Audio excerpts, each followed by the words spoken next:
beer, but no sé si I should. I don't want to be the only one. Are you guys drinking? Chingate pelo? I'm down. Alright, might as well. That's a really smooth beer. It's a really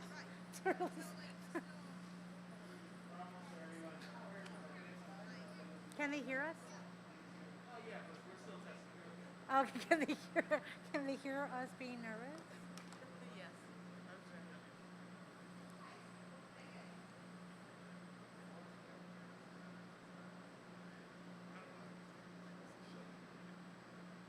My God.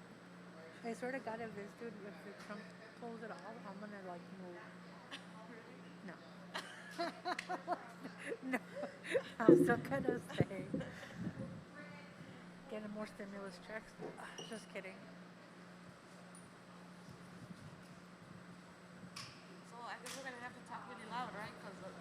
The masks, yeah. I keep telling people like, hey, this is going on. Nobody listens to me. All right, here we go.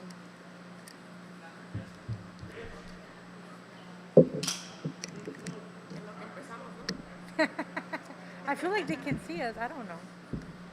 Can they see us? I asked the most fucked up questions. Cheers, guys. Whatever the results may be, man.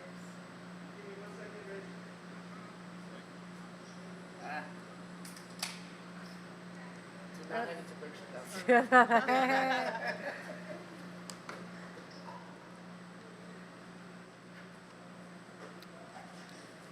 At least to loosen up the nerves.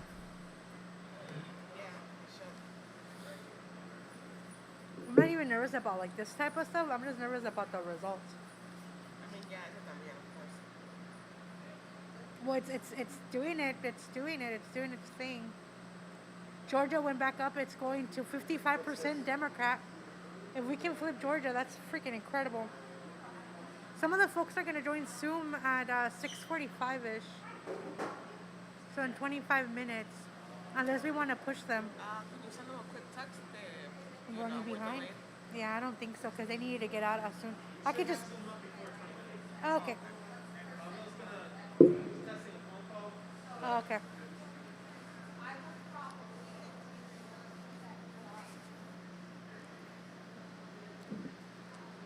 If that's how we're gonna be on the camera, let me fix my hair.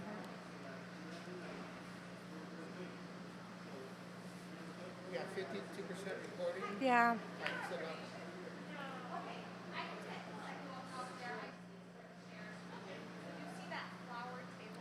Is that TV gonna be on like CNN or some shit?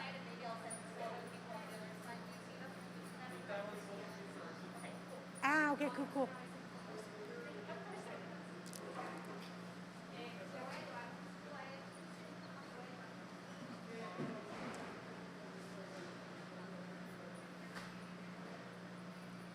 Me pongo mi shirt outside of my pants or like my skirt or should leave it up?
Salud.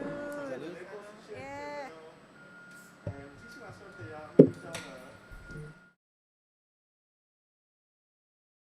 All right, the next code in 13 seconds.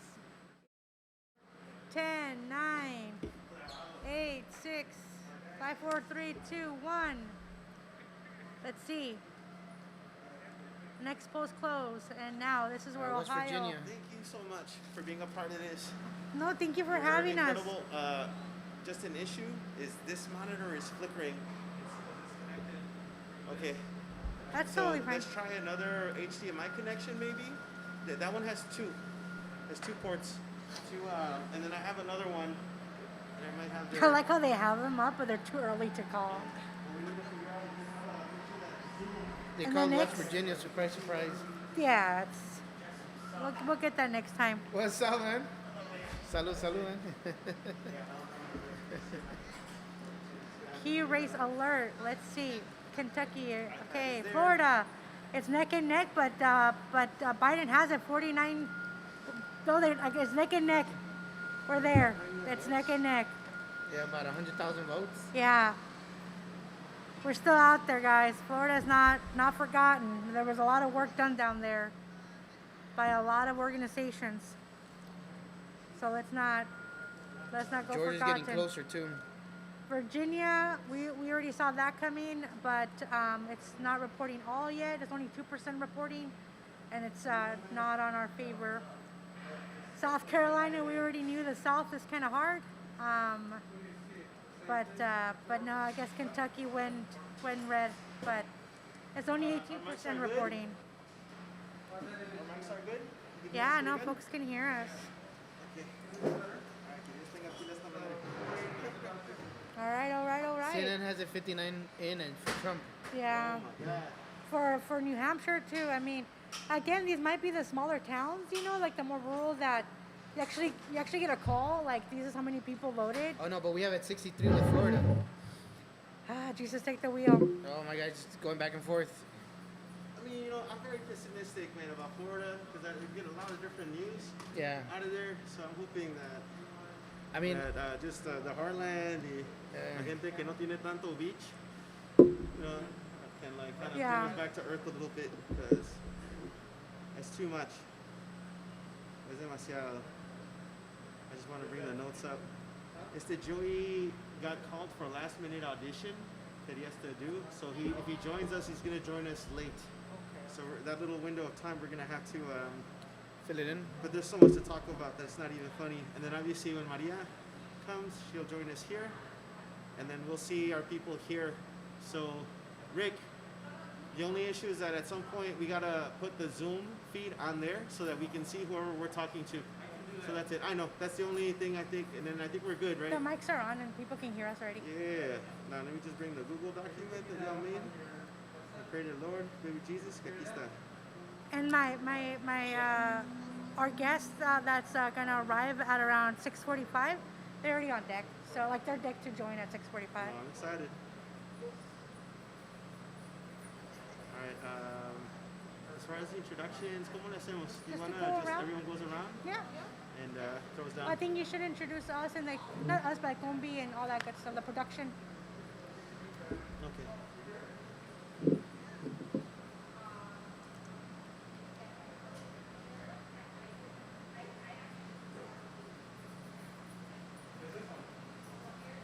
So we basically have 10 minutes.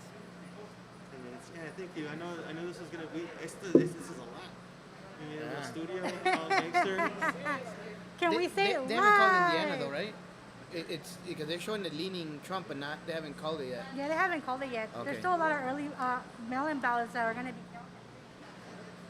And then they're going back and forth with like 2016 results, and it's kind of ridiculous. But let's keep the faith. Let's get it started. Yeah, We're ready. I agree. There's so much to get into. And it's a beautiful thing.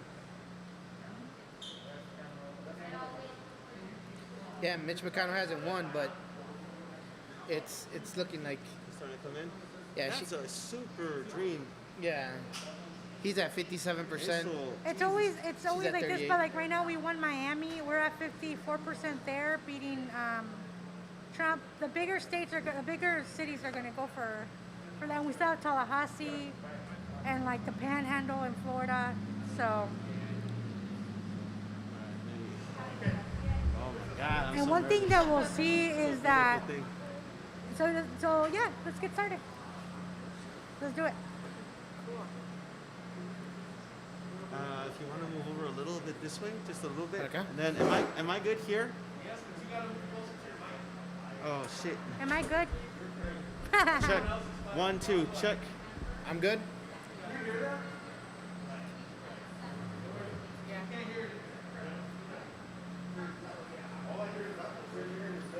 I heard the event that Do you want these lights on, Yeah. or do you wanna?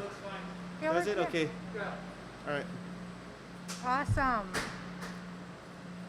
Oh, that's exciting. This is Zoom, so this is what our guests are gonna see. This Okay, is not what perfect. we are broadcasting. This Cool. is just for them to have a feed of us so that they can talk to. So when we do talk to them, we're talking to that little GoPro right there. Obviously, all these 3 cameras are going to be our main cameras. That middle one is the general shot. That one I think is focused on you 2, and this one's focused on us 3, just for a little which more one? This close-up. one? That's So- general. Yeah, that's a wide Yeah, lens. that's probably the one that we're gonna go to now. I gotta get my John King impersonation. You gotta smile with your eyes too. You know what that means, right? You go like this. Ojitos, You can't see my eyes when I smile. I feel like there's a glare because I have glasses on, but Barbudo, bro. That's it. Oh, this is. So, our first topic is gonna be reflecting yeah. on just what the fuck the last 4 years have been like. Also in the context of like if you want to take it back all the way to Obama, and you know what I mean, like just where we're at. Well, we could have like the first And you'll 10 guide minutes us, doing that and then guide going us through from the. there. Yeah, so I think that, what I'll do is I'll just pose what do the last 4 years mean to you in relationship to tonight. You know that this could be a continuation of those 4 years, or it can be some kind of change, right? And then just whether you want to relate it right to your communities, to your work, and just your feelings 4 years ago to where we're at now, and that whole roller coaster of the struggle that's been. Our first guest is supposed to come in at 6:45, Yes. so we're gonna do this very briefly, Yep. right? And then we'll keep going back to that if we need to Continue fill on. that. So just to let you know, our first guest, 6:45, right? I shared this with Rick. Rick has the Google Doc, so talk to him to get that up. I can. I have the run-up show. I'm ready. Thank Perfect. you. Okay, that's what we fucking need. So whenever you're ready, let us know.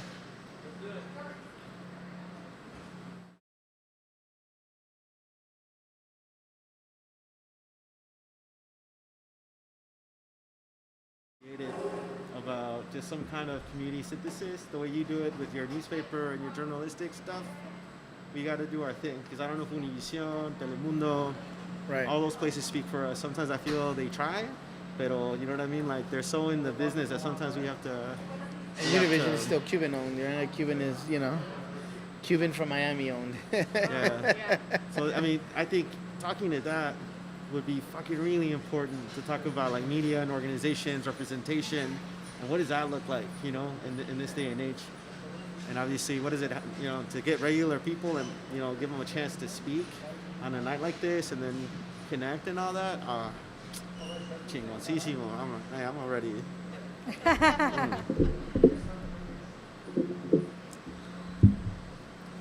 Alrighty then. All right. Let us know when we go. Are we good or no? Yeah. When you're ready, you're good. Are we good? Yeah. All right. Welcome, everyone, to Visión 2020, live at Five Rabbit Cerveceria.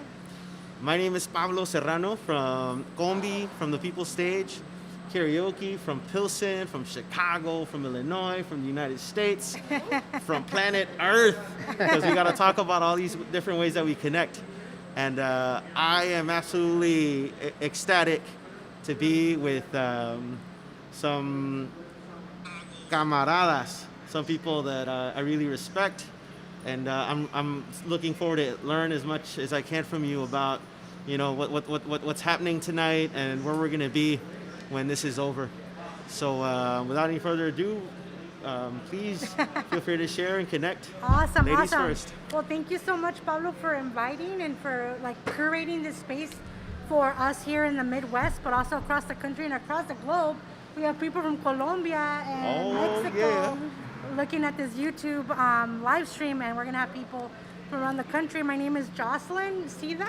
I go by Jaws, and I have been in and out of Chicago for the last decade of my life. And now I call Chicago home, and where I'm starting my family.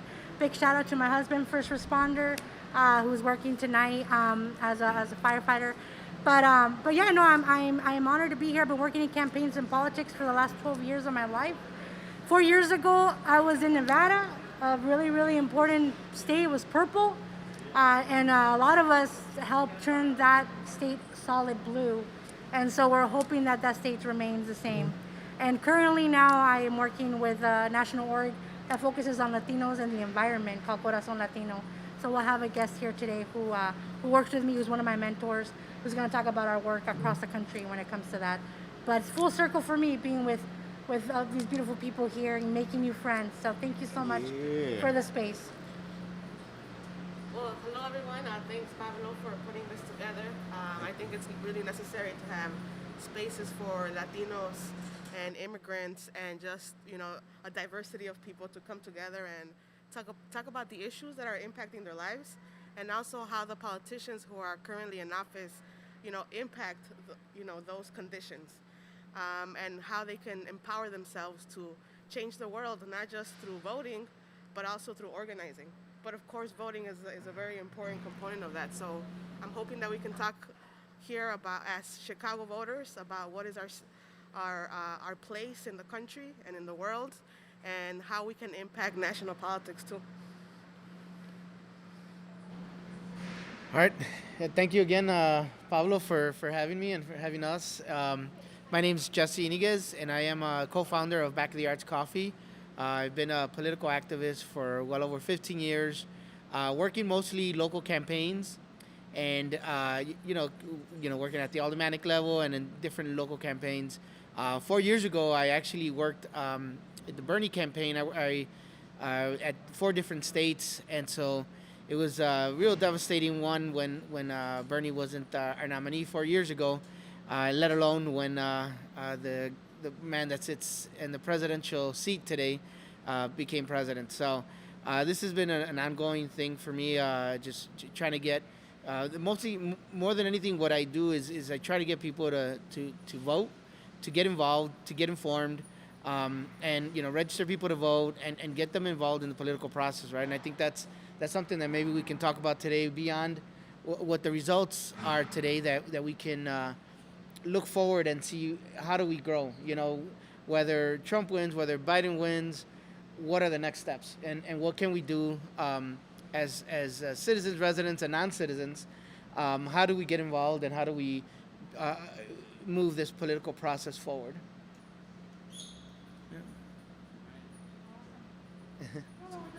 I mean, he should be joining pretty soon, but I just want to say again, like, we're seeing results coming in. Just make sure that if you're out there and you're voting, you have 16 more minutes to vote.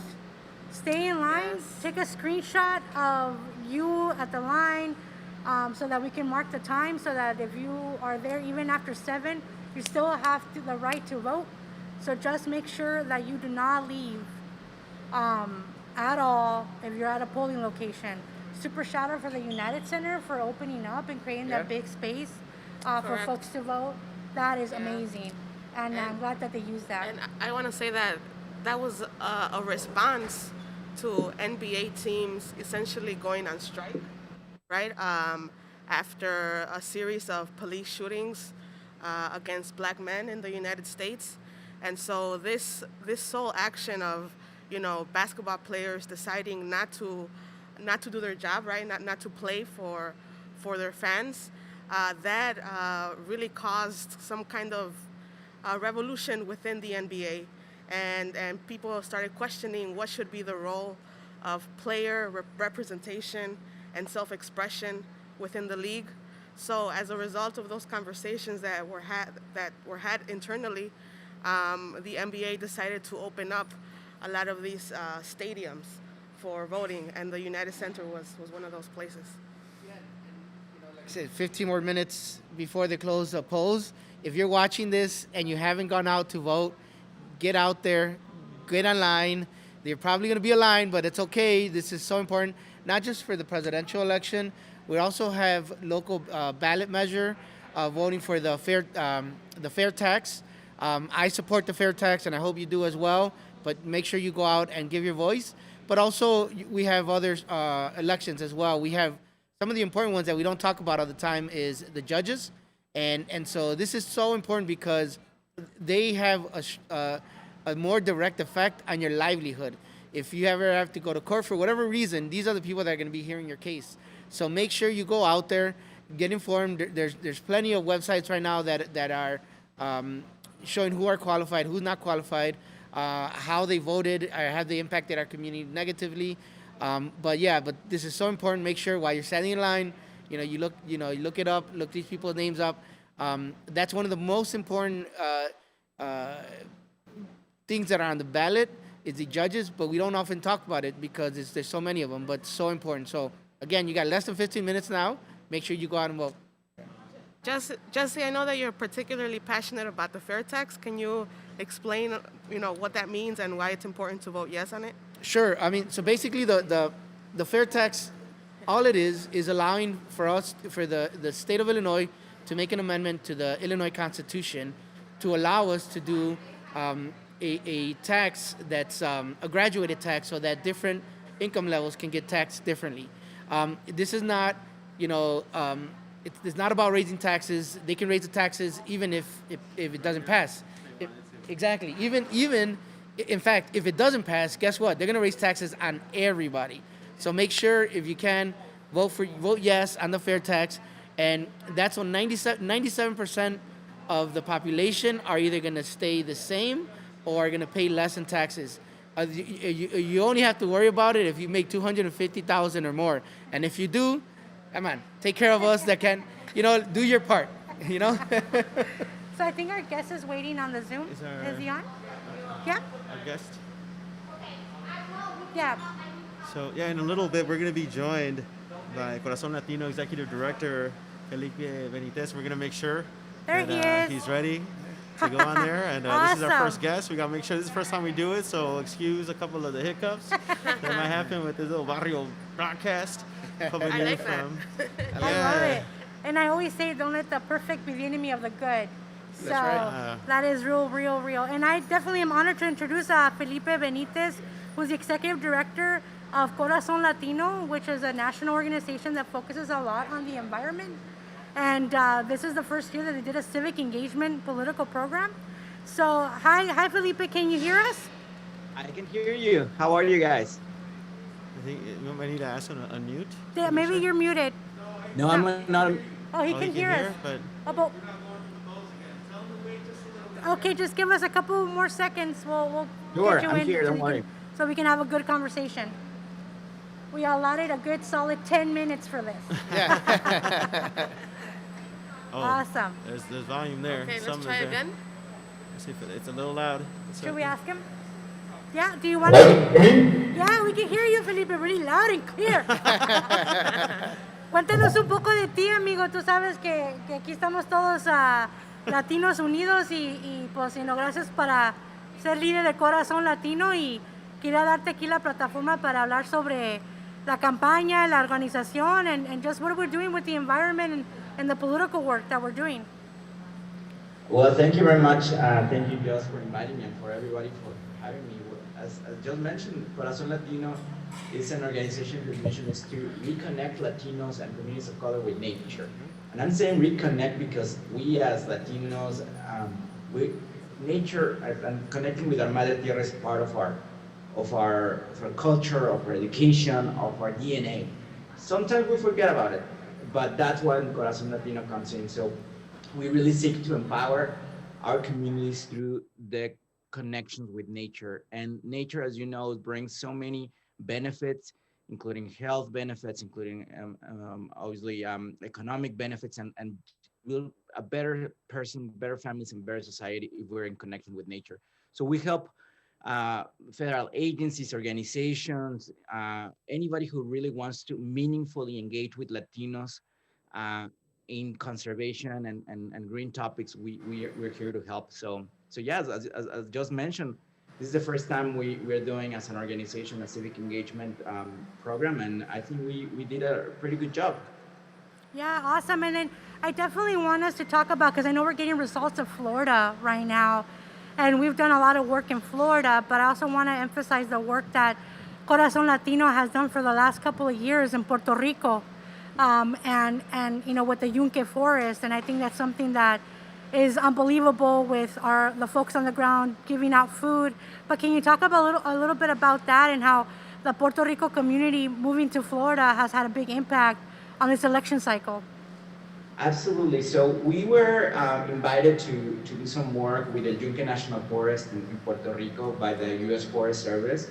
I think it was 2 years after Hurricane Maria hit, and the idea was that we came to help implement what was the first citizen science program in the Yunque. And what is citizen science? It's basically the opportunity of anybody from a community, from from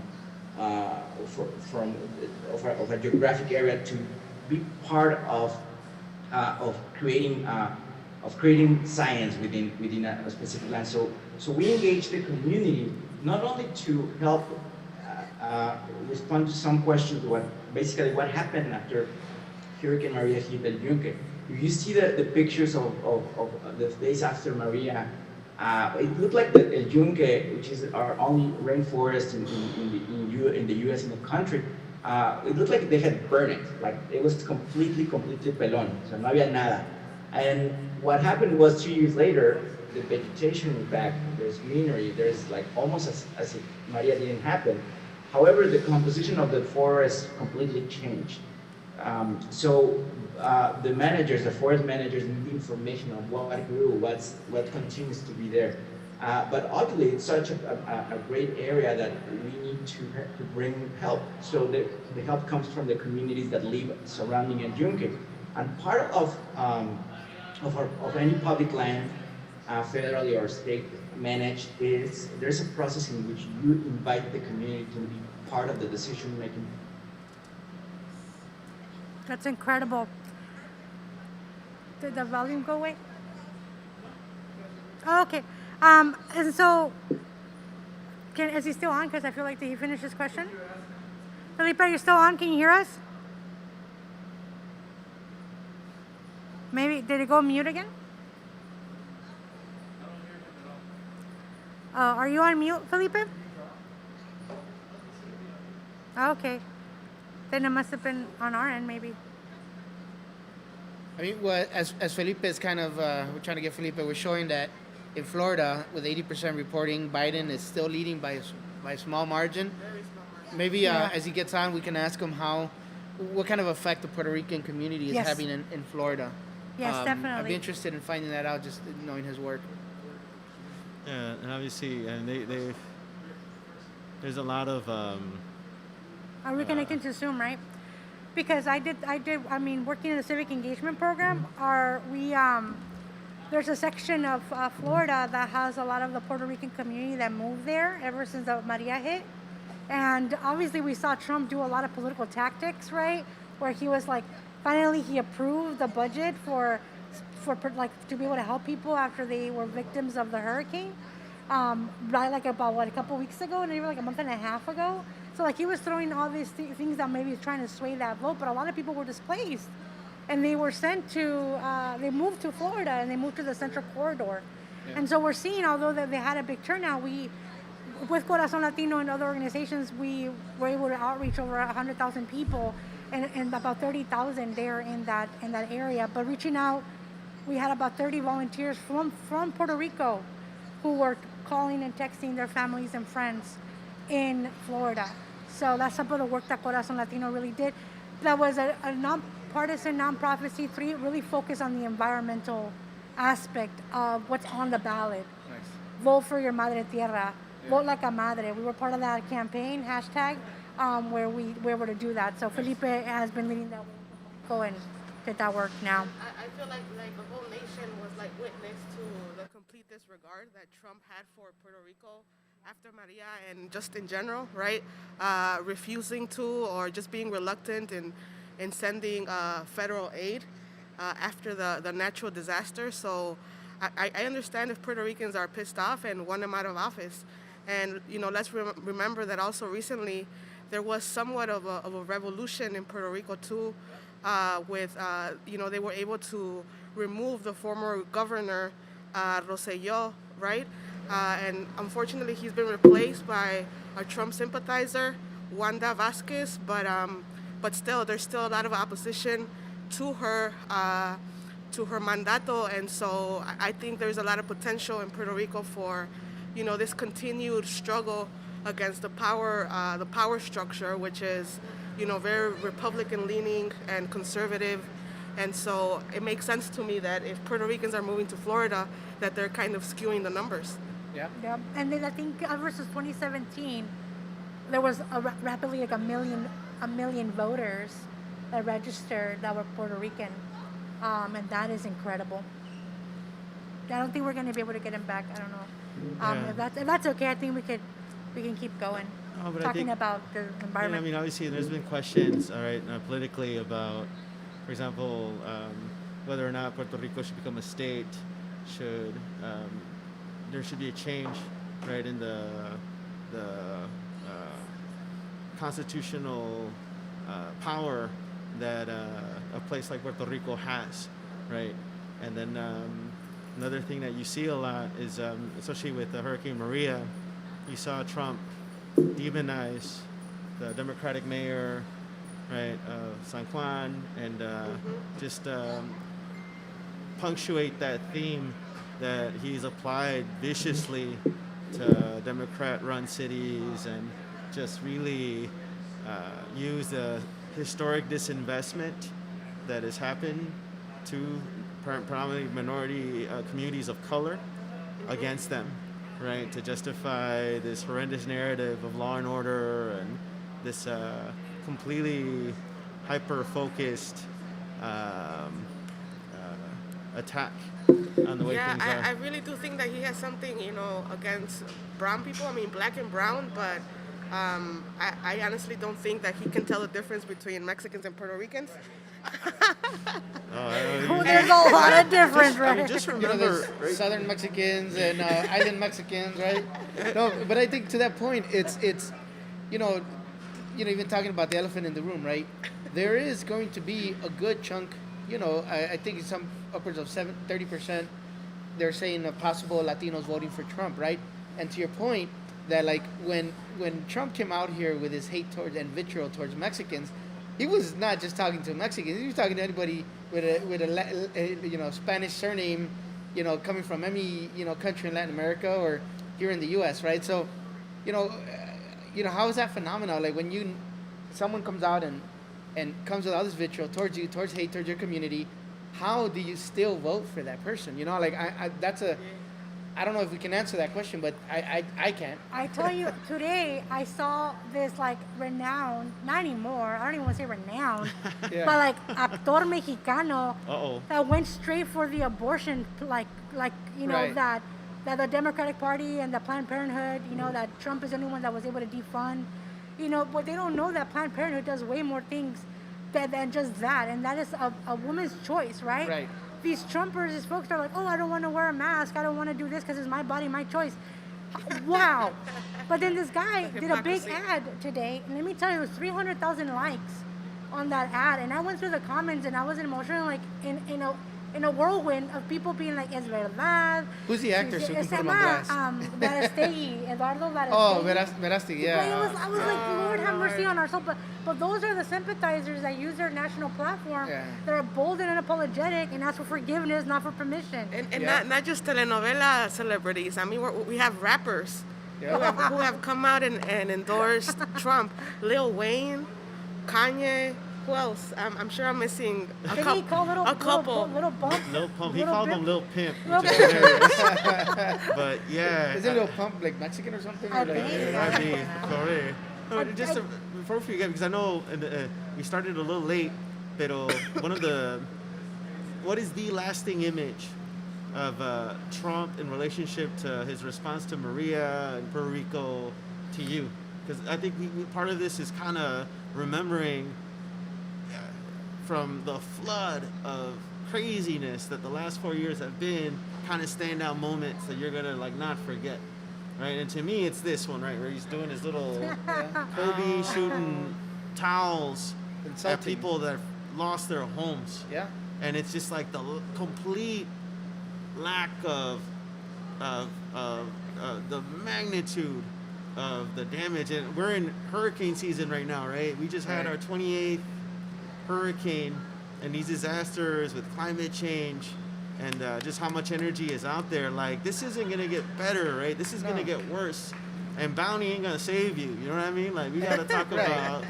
Can Yeah. I can I pull a Wolf Blitzer and say breaking news? Yeah. Breaking news. So what's going on? Breaking What you say? news. Yeah. So Biden has won Maryland, What? D.C., Nice. Delaware, 3. and he's Wow. also won. I think it's New Hampshire. I think so.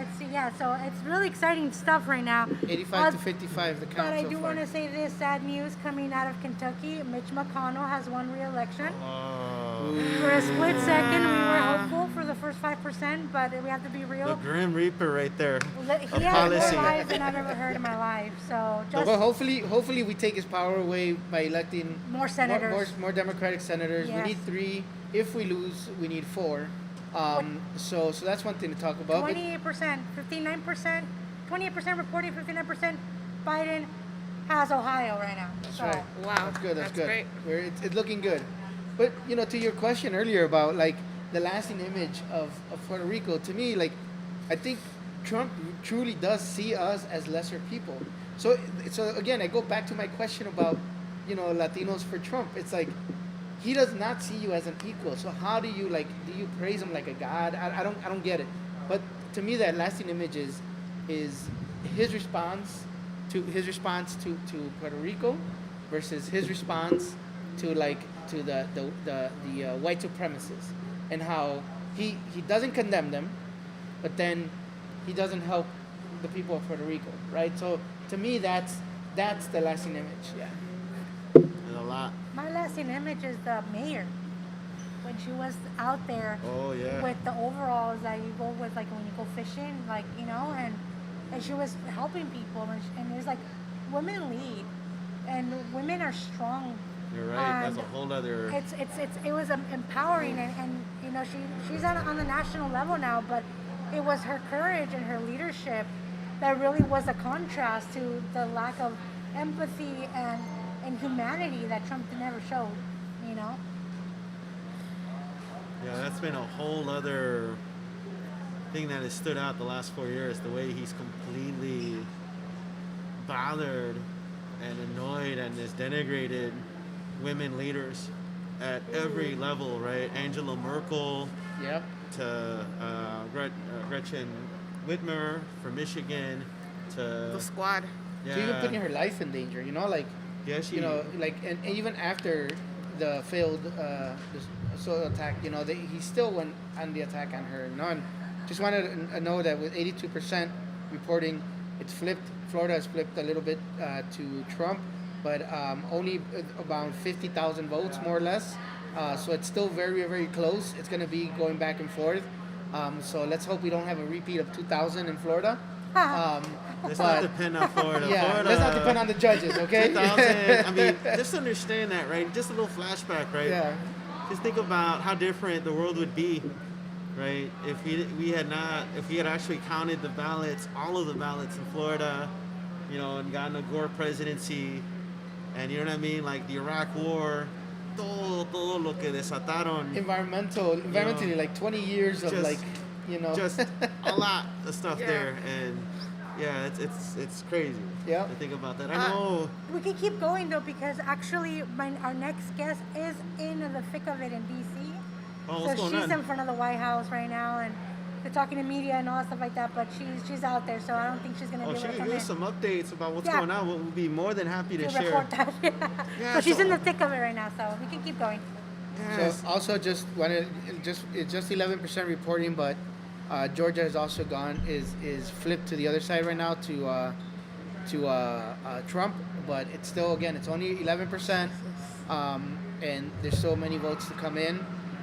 We'll see how we go. Right now, the electoral count as it stands is 85 electoral votes for Joe Biden, 55 for Donald Trump, with Joe Biden getting 49.1% of the vote, and Donald Trump getting 49.8%. So Trump is actually, as of now, winning the the numbers count as far as the number of people voted, but Joe Biden is winning the electoral vote. Who would have thought? Who would have thought? Yeah, I mean, it would be, I guess, a poetic justice, right? If We won the electoral. Biden actually wins the electoral with Trump winning the popular vote.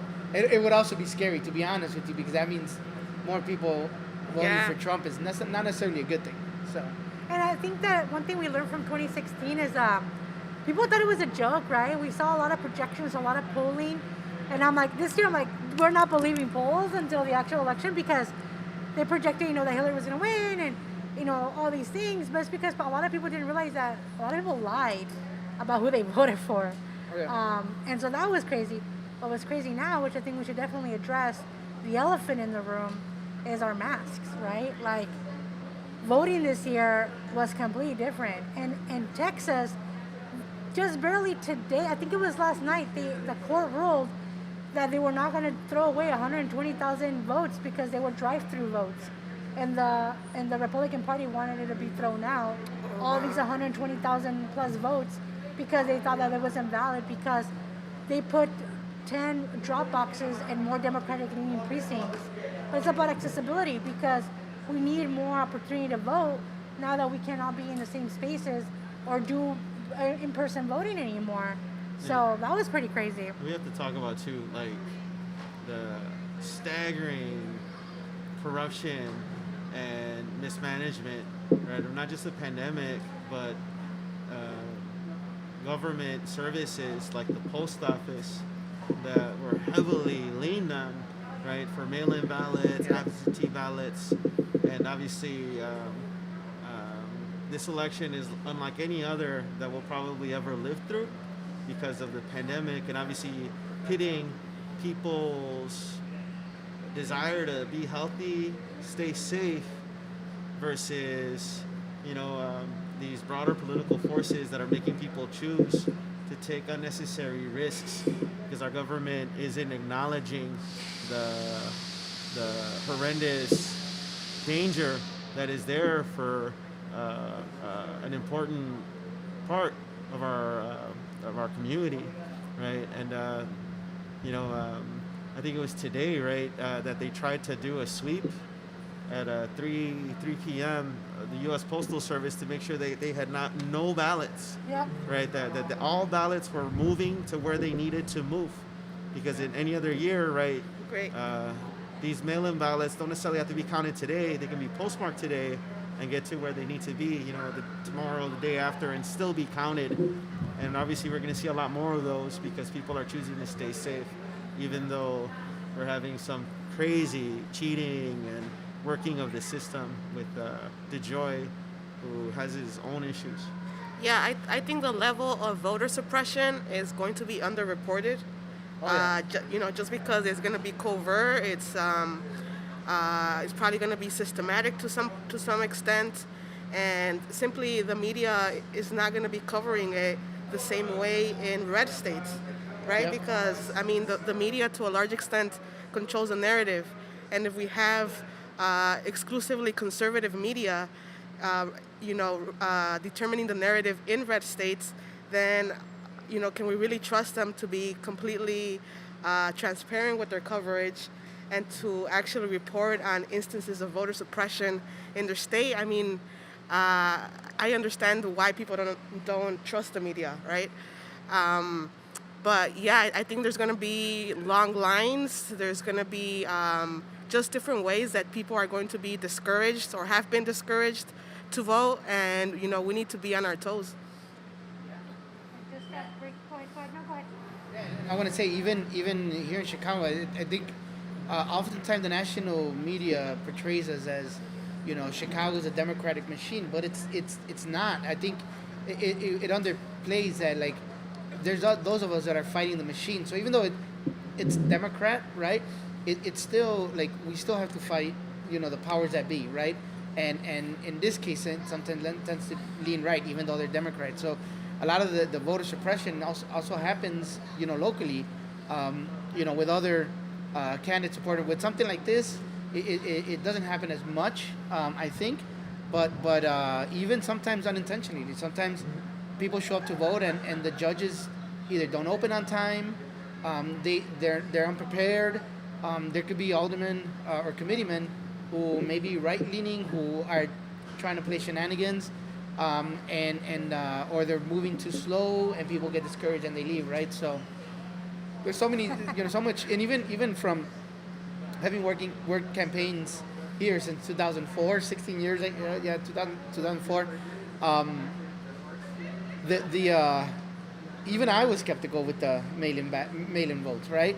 And so, but you know, you add to that the fact that Trump basically appoints the headmaster general and and controls the you know, the mail.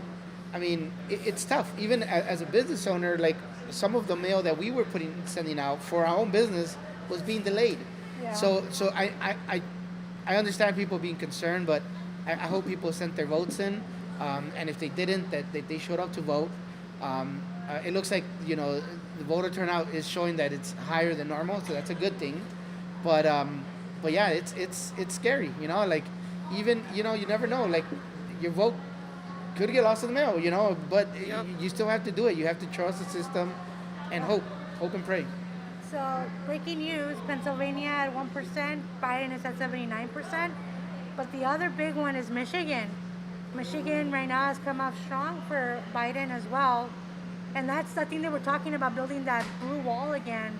And again, those are the places that, I mean, like Flint, Michigan, and Yeah. Detroit, and you have these environmental issues that are going on there that I think connect a lot to Chicago. And like you were saying, Jesus, we have a Democratic stronghold in many ways here, but what is being a Democrat, right? It's like, it's about doing what's right from wrong. I'm saying party politics doesn't exist when it's about doing what's right from wrong. I live in a little village, like, you know, where 70% of the people are getting exposed or have had COVID. And yet we have had, you know, environmental detriments during the last 8 months in our community.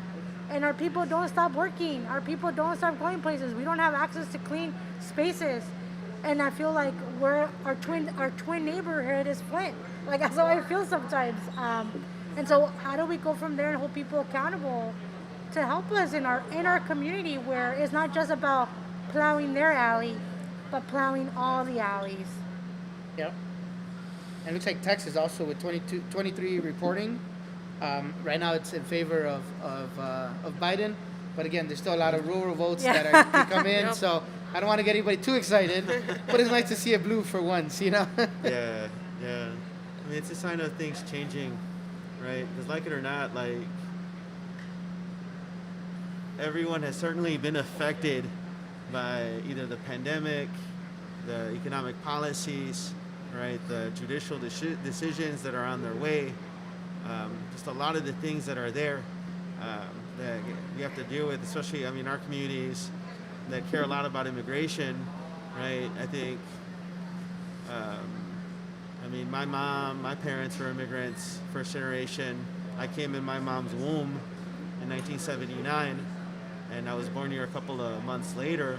But I can't imagine, like, if she had chosen to come in this age, right, what we might have experienced as a family at the hands of this president and Attorney General and Stephen Miller and all these folks that just want to close all immigration and lock the U.S. in this little moment of time, right?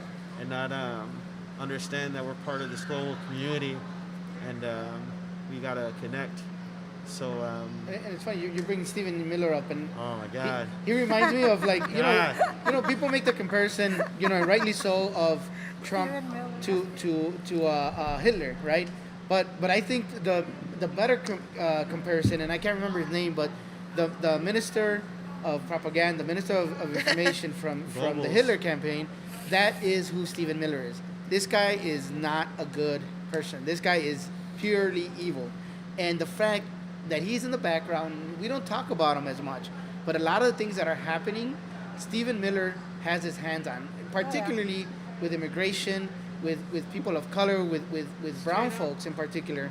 I don't know what, maybe, I don't know what a specific brown person or group of brown people did to this guy, but he has it in it for us, and I want him out. I want him out. He's made very clear too what Yeah. another 4 years of Trump would mean, right? Whatever the policies were, they're gonna be even more extreme, right? Reduce asylum applications, finish building the wall, completely shut down the student visas. Like they are, U.S. All out is of tech. closing up. Yeah. You know what I mean? And that, think about it, right? This country is blessed to have some of the most, one of the strongest economies.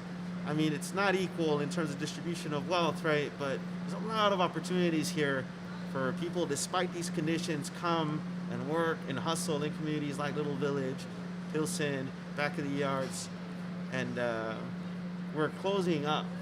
You know what I mean? Like, we're completely Yep. not dando la mano to other communities that need support, right? And not just those, but communities that we actively destroy through our foreign policy, right? We haven't talked about that. So I think immigrants in particular, our sense of history is much deeper, right? Because we can connect, a good friend of mine, right? That his parents immigrated from Chile after the Pinochet regime. after Pinochet, and then the massive persecution of all the labor leaders and this and that, or in Colombia, with in Mexico, like Guatemala, all of these countries understand, right, what it is to experience a foreign policy that just views you as a commodity or as land, as a resource, and not as human beings. Yeah. Yeah. And you come here and you're like, oh, I know this place has a famous Gringolandia beer, right? Because it feels like Disneyland, because we don't have meaningful connections to the global community. And when you're talking about climate change, immigration, denuclearization, there's no other way to solve these collective problems. So if we're not seeing that modeled in the global community, then we're definitely not going to see that modeled amongst states in response to COVID, or in communities, right, in response to the systemic things that we have to deal with. And So I just wanted just a quick little update. I got a uh-oh. message from in Georgia. They're extending the polls to 9 p.m. Eastern for 2 hours because Yeah. the computers were down in Okay. Spalding County. I'm not Yeah. sure. I'm not familiar with Georgia.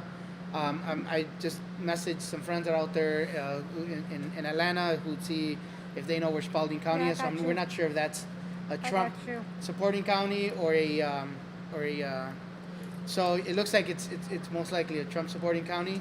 Is I'm getting- Spalding or Spalding? Spalding County, yeah, in Georgia. But it looks like they're extending it, I believe, for the entire state.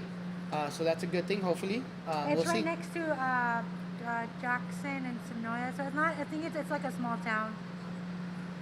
Spalding, yeah, County, Georgia, yeah.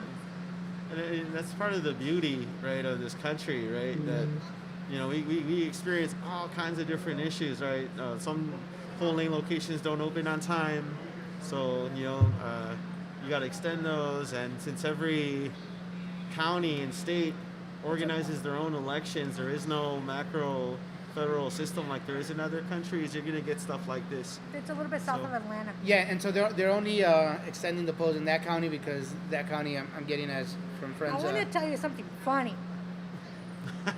Go for it, bro. Caucuses. Caucuses? Who in their right mind likes caucuses? No. Like, that is I've what... never actually like, been in one, which is finally they're getting rid of them, I heard, right? But like, when I see that, when it happens, right, when you have people that want to become delegates, they have to go to these state conventions, and those things are pricey. That is what's also wrong with the party system. That you have to have money in order to participate in those processes where you get to go to the convention and nominate or have the party platform of what issues people are going to stand on. When Bernie lost the nomination, yeah. and it was about how can the progressive agenda be bought into the Democratic stronghold, it's like you have to have all these people that are willing to have money to be part of that party, to go to those conventions, right? But it goes back to the root about caucuses. In order to win being a delegate in some states, you have to have your own caucus. And caucuses are a 2 hours time span on a weekend, and you have to wait, like you were talking about people not wanting to wait in line. You have to wait for a 4 to 5 hour process. That's voter suppression. And that is what is wrong with, accessibility to the democratic process. And then we ask ourselves, why? Tell me why information, like voter hotline numbers, or like what lawyer you can talk to, or who's going to have access to rights to the polls. That type of stuff always comes in the last week of an election. When it's like Halloween or Christmas, they don't change those dates. And that Those reminds dates are every me. year. And that reminds me today, like one of the, a good friend of mine who's actually going to be here today. He took his mother to vote, who could barely walk. She refused a wheelchair. She wanted to show up and do it. Imagine her at a caucus. Like, it's like her vote doesn't matter. It's like, and so I, that was one of the, the proudest things that nicest things I saw for this election cycle is he posted a picture of him taking her to vote, and she, she's been barely walking, but she wanted to exercise her right to vote. And to me, that just, speaks volumes of why we need to, make it easier for people to. I don't understand why. I mean, I do understand why, but we shouldn't, voter suppress. We should make it as easy as possible. I've always pushed for make it mandatory registration and where you can, opt out as opposed to having to opt in, right? More voter participation, I think, helps for a better democracy. And right now, I don't think we have a democracy. It's only on paper. It's not a reality, and it's definitely not in practice. One of the things that I saw is that the exit polls had it that 30% of early voters, there was 30% more early voters that voted this election that did in 2016. It's awesome. But I've also seen that this obviously was grand numbers, right? And in the words of the person I disliked the most, they were huge numbers, which is telling. But what I don't want to see again, guys and ladies and my peers here, I don't want to see us have to vote because our lives depend on it. Like literally, right now, our lives depend on this election. This is a matter of life and death. Not just because look at us, we're wearing masks and we can't even have our beverages tranquilos and hug each other when we came in, part of our culture, right? Un besito en el cachete y todo eso. We can't even do that. Some of us haven't seen our parents for months, hugging them or anything. Then guess what? We are fighting for our lives because we have to be 6 feet apart, or we get buried 6 feet under, right? But then it takes one person to put a knee on some young man's neck and murder him. Then it takes a guy to drive 9 hours to El Paso to murder and execute people shopping at a Walmart. Right. So this is a matter of life and death. Not just because we see this, how many times we've seen it on different social media portals where people gang up on each other because there's violence in the streets, but it's also because of the suppression that we've had as a community, that now we're seeing the reality of it. And something that comes from the revolution, right? Finally, the revolution is being televised by our phones and by social media. And I think that's something that is really important that we should definitely talk about is when we're fighting for life and death, is it now that we're not going to take voting for granted anymore? That's really where I'm at. And I'm thinking about it like, is this really where we're at? Where because we're dying, because we're scared of dying, that we are voting? Where people dodge bullets in other countries just to go vote. Right. I think something going back to an earlier point, like everyone's affected by this, right? And because you're affected by this, when a day like today comes around, and let's say you do have the citizenship right to vote and weigh in on something like that, I think that's why we're seeing the turnout that we're seeing, because young people know that, man, I graduated into this. Do I want 4 more years, right? My 18 to 22-year-old life, those 4 years to be shaped by that, right? Or all the people that were out in the streets, right, making visible, systemic oppression, at the hands of the police, the disinvestment that is happening on the west, south side, southwest sides of Chicago, right? Like, if we don't make those issues visible, no one else is, right? And something, 2 points, right? So, because we're all affected by this, you're seeing the turnout that we're seeing, right, which is historic, right? But there's also, I think, an issue with that this isn't new, right? The divisions, the oppression, and all the things that we've been seeing, right? There's a historic foundation for these, and like the segregation that marks U.S. experiences, in states like Illinois, from coast to coast, right? Like, we're almost fighting against the design, right?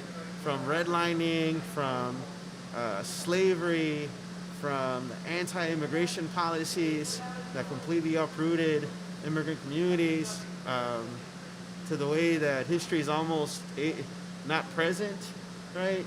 In our country, right? How far back can you go?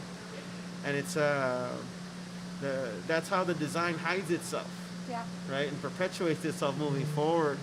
And that's the one thing that, like, if we can just really understand that the present is based on this past, we'll be better off forming the coalitions that we need to form to move forward. And I think that's what's happening in the suburbs.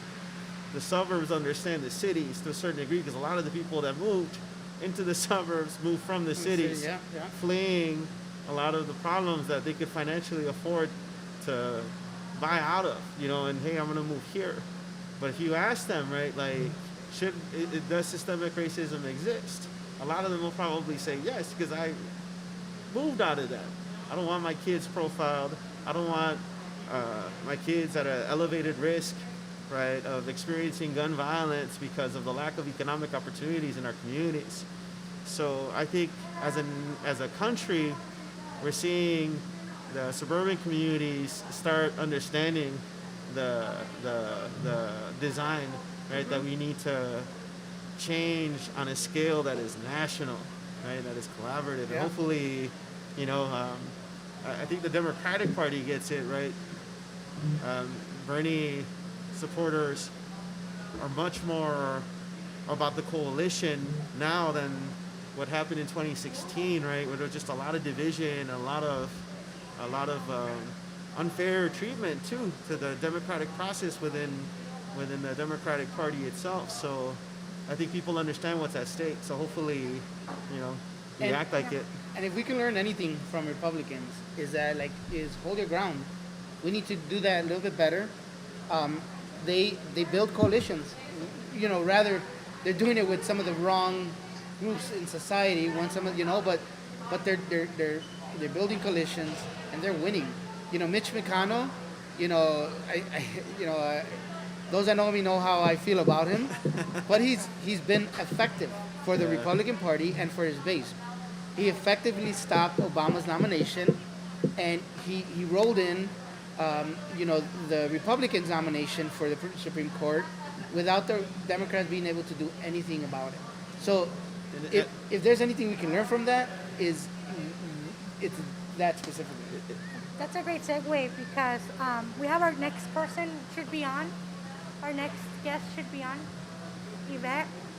Can you see if we just check in with our producers, make sure that who is our next guest? Her name is Yvette Contreras. She is formerly a reporter with Univision and Telemundo in Nevada. And then her and I met because she joined the campaign with me, with Tom Steyer. She was the press secretary. Currently, she's working as press secretary for AOC, but she's here talking about being a Latina and working not only remote, but working in the space and how to get a seat at the table. So, Yvette, can you hear us? Hey there, girls, can you hear me? Yeah. ¿Cómo I estás? see you, Matt. Hey, everyone. Hey. Thank you so much for joining, girl. Appreciate you. How are you doing? Thank you so much for inviting me. I'm just here, like I think, like everybody else, just nervous, waiting for the results. And so I just kind of want to go over a little bit about, how you're handling working in a campaign during the time of COVID because, obviously AOC's in New York, you're in Nevada, but you're holding it down. So, tell me a little bit about that. Yeah, so there's really no handbook. There's no manual. Like a lot of Americans, I'm juggling a job, making sure that my son's not falling behind. But you know what? Like I do acknowledge though that I'm privileged in a way, right? Because I'm able to work from home, and many people aren't. Right? My mom works at a grocery store. My dad was laid off for a couple of months because he works at the casino industry. And so, in a way, I'm privileged in that way. And like I said, there's really no manual, no handbook, and I've just taken it day by day. I mean, the work is getting done. I should have been in New York today, actually, but I had to cancel my trip because there's a peaking cases here in Nevada currently. So, a lot of my work is writing, talking to reporters. So, thankfully the work is getting done. I'm proud of the work that I'm doing. But I'll be honest, like my heart, my mind is not fulfilled because I miss talking to voters, bonding with the campaign staff, and human contact, So I'm really taking it day by day. Campaigning, organizing is really about the human contact, the face-to-face contact, genuinely connecting with voters. That's so important. But so you have to get creative, right? Yeah. Meeting people where they're at has taken a whole different thing. Yeah. Now we're doing it through the phone, through Zoom calls, and we're trying to be as creative as possible. But I also do acknowledge that it's bittersweet in a way because we are connecting with not just one person, so we're connecting with dozens, hundreds, thousands sometimes. But there are people in America who don't have access to internet, and that sometimes those disenfranchised, marginalized communities, and it's unfortunate. We're trying to be creative and reach them. Maybe a mailer, but not a usual mailer. Maybe like something handwritten. Just to try to keep that human touch. And so, Yeah. in general, I'm just like I said, no handbook, just trying to, day by day. Hey, I know that about a week ago you met with, was it Julian Castro? ¿Y qué te dijo? Yeah, so we actually had dinner with Julian, and he's been traveling around mostly like the Southwest, meeting with voters, getting out the vote for Biden. And, I think right now things have gone maybe a little bit easier where people can actually travel and meet voters, obviously taking COVID-19 precautions. But, he's really trying to get the Latino vote, especially in Texas, where, I'm keeping an eye on those results. I'm hoping that, it'll be that one time that they'll turn Texas blue. It's looking possible good. The Latino, the young vote, so I'm looking out for that. That's awesome. And I do want to ask, you went from being a journalist to a professional political operative. How has that been being on the other side of the table now? Having a journalist on the panel here with us. I think that it was meant to be. It's kind of like in my blood. My grandpa on my dad's side, it was, in politics and local politics in Mexico. My maternal grandpa, he was more of, I think, an activist, philanthropist, donated land to church, to nursing homes. And I think you put those two genetics together and you have me. And, kind of an activist at heart who loves politics, and believes in the power of the movement. So, my English teacher was the one that got me into journalism, and I think she saw the potential. And, I really thought that through storytelling, I would be able to make people see what my community faces, feel what my community faces. So that's what took me to journalism, was that, storytelling, maybe I can get some people to see, through my eyes. But, even when I was a reporter, I always volunteered myself to be a political reporter in the Nevada legislature, interview politicians, presidential candidates. But, I wasn't fulfilled, to be be honest, you know. I mean, I love it, I appreciate it, I think it's helped me where I'm at right now, but just being on this side, I think it was meant to be. And I think working as a reporter prepared me to be here and to bring a different, you know, insight to politics. So I'm just blessed to be here. I'm happy, and Jaws, I give you some credit for that because, as you know, you recruited me for the Trump Style campaign. I think that's, like I said, it's meant to be. Hey Yvette, my name is Jackie and I'm a newspaper journalist here on this panel today. I wanted to ask you, as a former reporter, how do you feel about the political ads that have been coming out in the national networks of Univision and Telemundo, which to me seem like very pro-Trump and conservative advertisements? Like, what has been your reaction to those? You know what? It's unfortunately because I really, when I was a reporter, I set my feelings aside. You know, I really did. I asked some tough questions to Democrats. I asked tough questions to Republicans, and so there really needs to be. You really need to be able to be, not be biased as a reporter. So it's unfortunate that that's taking that turn with those channels. So. I'm not happy because I know that the big part of being a journalist is ethics. And, if you're not doing that part, then you're not being a good journalist. No, that's definitely real, and I give a lot of kudos to Jackie here, and she's been holding it down for Latinas and Chicago, fighting for a seat at the table all the time. And so I wanted to ask both of you, because I know you, Yvette, have also fought for a seat at the table in a very white, Anglo space, which is journalism, politics, and everything in between. So I would love to know a bit more experience about how you fight for a seat at the table, and then Jackie, the same for you. Yeah, I know. I mean, you know what? I have, like you said, I've had to fight for my seat at the table. I've deal with it's really amplified, I guess, by the imposter syndrome. That awareness of the stereotypes that I face due to my gender, my ethnicity, and I've done it with a lot of, actually, it's caused me a lot of internal anger. It's a hot button for me, not being respected when I speak because of my gender or because of my ethnicity. And so, I had to work on that, to be honest. Build a pathway of creating a healthy perception of myself. Promoting activities that improve my self-esteem, and just stop really letting other people define who I am. And I'm still kind of on that journey. And I guess I live by three things. It's people do not define me. The worst thing that they can say is no.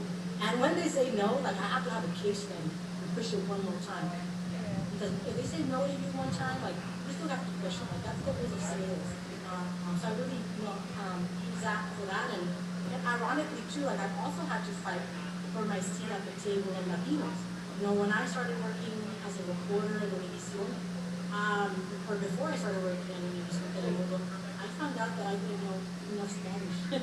That's ironic, right? I thought I knew Spanish, but no, when I got there, I was missing vocabulary, I'm mispronouncing a lot of words, and that was because of two things.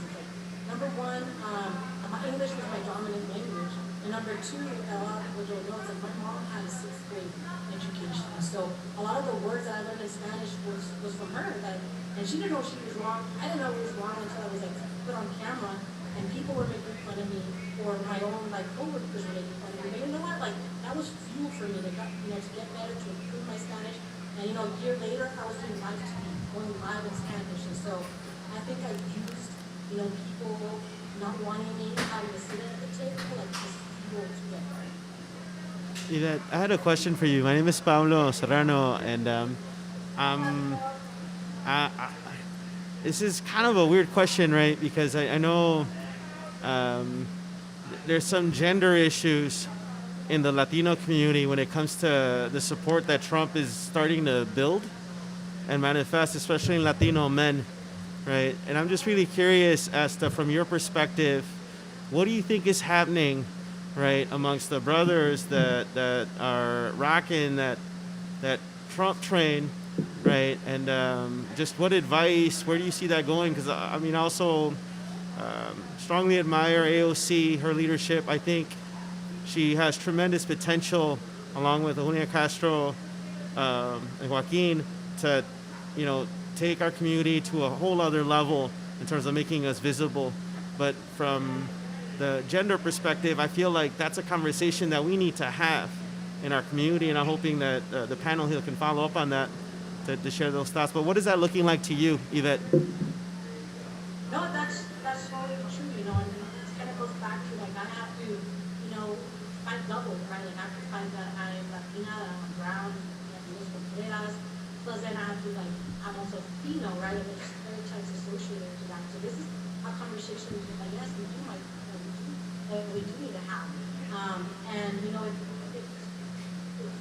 it's a difficult conversation to have because sometimes even myself, I catch myself resorting back to stereotypes that I grew up in my own culture, within in my own family. Sometimes even conversations when I was younger that I had with my own father,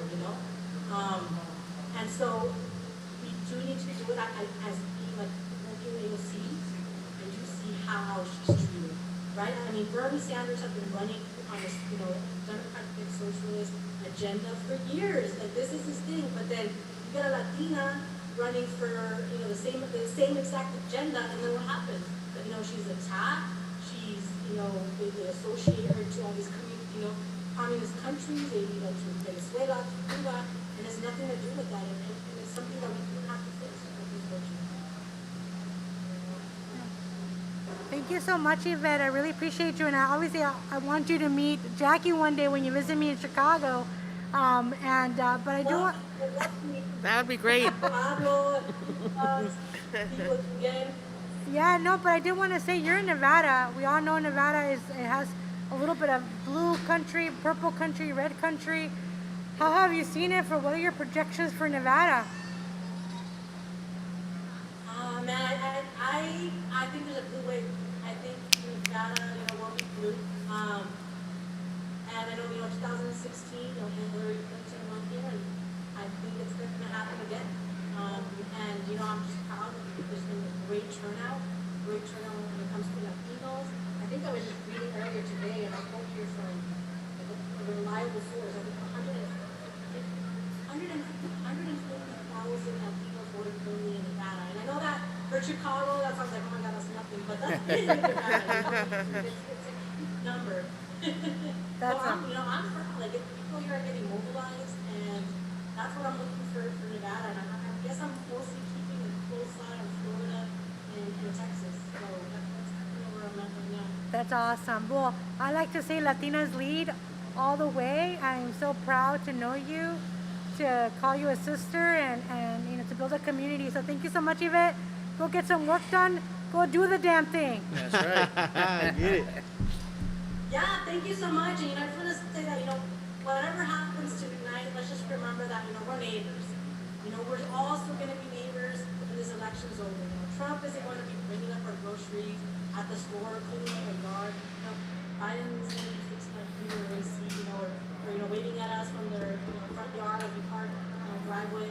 Our neighbors are. So we are we the people choose to shape our communities no matter this outcome. So let's get back to being a community no matter, what happens after this. So, Thank we you. have a lot of problems that need to be addressed, and sometimes we rely too much on saviors, and not one person is going to be our savior. It's all of us, the community, and the people that we elect also. So thank you so much for having me here, Flo. Thank you, Yvette. Thank you. Be safe out there. Yeah, That was awesome. it's a privilege to have her with us. 'Cause I think I think you and I have to agree that the future is female, That's right? We've done way too much already as fellas, and obviously looking at I'm very embarrassed, right? That a lot of our Latino brothers, Mexican men that should know better, people are falling into this whole Trump ideology of power, right? The machismo, it seems like it's a response to that. And there was a really good editorial today that I read from Maria Teresa Kumar, if I remember correctly, that was just trying to unpack that a little bit, right? And just the flaw of admiring someone like Trump, right? If you don't like socialism, communism, and all the things that have been used to scare Latino voters in Florida and other spots, it's like, look, it's not necessarily those ideologies that damaged and created failed states, right? It's either foreign policy and the corruption that came out of that, right? That enriched certain people and completely disenfranchised the whole society to the point where you had to leave from there, right? To find a better future somewhere else. And I think esas verdades, we have to like look at that stuff, and understand and process and dig and not fall into the stereotypes of our own past, right? Because I think if you view your own past as a stereotype, sombreros, just the most cliche thing about us, taco bowls, all the things that are out there, then you start believing that's who you are, right? And the novela stereotypes of women and this and that, like if that's all you see, then how we have to shatter those, So I'm excited about that. I think one of the things that I see as like somebody, my parents were born in Mexico and they live in California now. So my family in California is watching, and they know that Chicago's always been my home. Funny story, my dad was supposed to, when he immigrated from Monterrey, Mexico, he was supposed to come to Chicago, but he didn't make it far enough, so he ended up staying in California. So I was meant to be born in Chicago, but There you go. Chicago for life. No, and I'm blessed And you for still that. made it out here. I'm still made it. My dad's American dream. I always say, and I think we've seen it a lot. It's like our ancestors' wildest dreams, but we're our parents' American dream. Because an American dream is not really owning a house. Because when you die, you don't take that with you. The materialistic things is not that, but it's the achievements, right? When you graduate high school, when you graduate college, when you bring home that award and you see the look in your parents' faces, right? I remember when I ran for office in 2012, my parents voted for the first time and they saw my name on the ballot, right? And I could see that was their American dream. But when I was going, they're like, no, corras, like we're gonna get in problemas, Now they're like, when are you gonna run again? And I'm like, I don't know yet. And they're like, we're not gonna get to be alive to see it. But one of the things I've noticed is now that I'm cooking more and I'm doing more is that I do bring all the cultural stuff that I've learned from my mom and dad, but I've also the things that I've learned from the diverse cultures in our entire community. So I can make curry with chorizo, right? Or I can make these different types of food that you could never incorporate if we didn't live in such a diverse cultural, not only city, but country. Yeah. That, when Trump became president, right away he did the Muslim ban, Yep. right? Right away he was showing his true color. When he was running for president, yeah, he called us rapists and drug dealers. First thing he said. But it was not like, oh, now all these people can be racist. It was that all these people can be like, oh, it's okay to be racist. And so sure enough, he became president. I had a young girl in 2016 who was working with me. When the results came in and she saw that Trump had won the election, she ran and she hid and started crying. She's like, Jeff Sessions is going to be in this guy's cabinet. And DACA is going to be on the line. My future is gone. People that were DAPA, people that were, freaking out that their world was not ever going to be the same. And right away, he did the Muslim ban. There's people that are Pakistani Muslims living in our own community here in Chicago that are being targeted by their neighbors because of who they are, their ethnicity, because of xenophobia. This is the world that this person created. But we forget when we go to these restaurants and we're eating all these beautiful food, that these are the people that are working in the kitchen, these are the people having their small businesses, that this is why this country's so beautiful. I have to just, some news, right? Texas. It's going blue. Texas, with 62% of the votes in, is up 50.6 Biden and 48 Trump. Nice. I know, I saw that right now. If that happens, that's huge. that's talk about those are the three biggest, one of the biggest states, right? New York, California, and Texas. Would be momentous in terms of reaffirming, La Frontera, what's happening to our massive Mexicano, Latino community that's down there, and completely letting the Republican Party know, hey, you know what I mean? Like, we're not gonna wait another 4 years and be living ambiguity Yeah. with like mixed status or no status or live in las sombras. You know that in the fear of ICE and deportations and just wasting away. And that's been the biggest tragedy, right? Yeah. That we haven't, as a society, tapped into our fullest strength to live up to our fullest potential.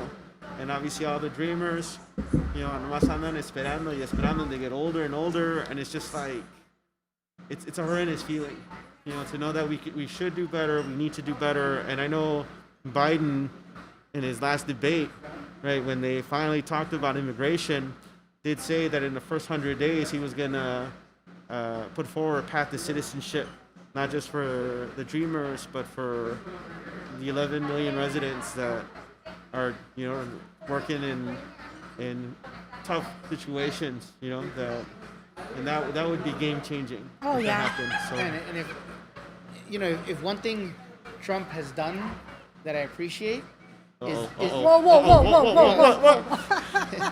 is the unmasking of America.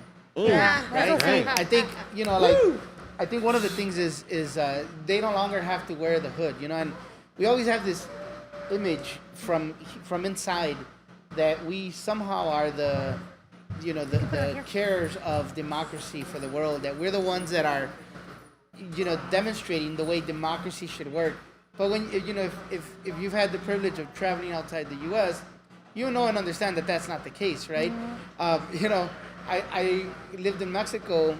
I studied out there for a year, and I remember, hanging out with what they call expats, but really they're immigrants, right? And as well as Mexican nationals, and they would and Canadians, right? And the running joke would always be making fun of the Americans, right? And I felt some type of way because I'm like, wait, are they talking about me? I'm like, no, you're good, because you're also Mexican, right?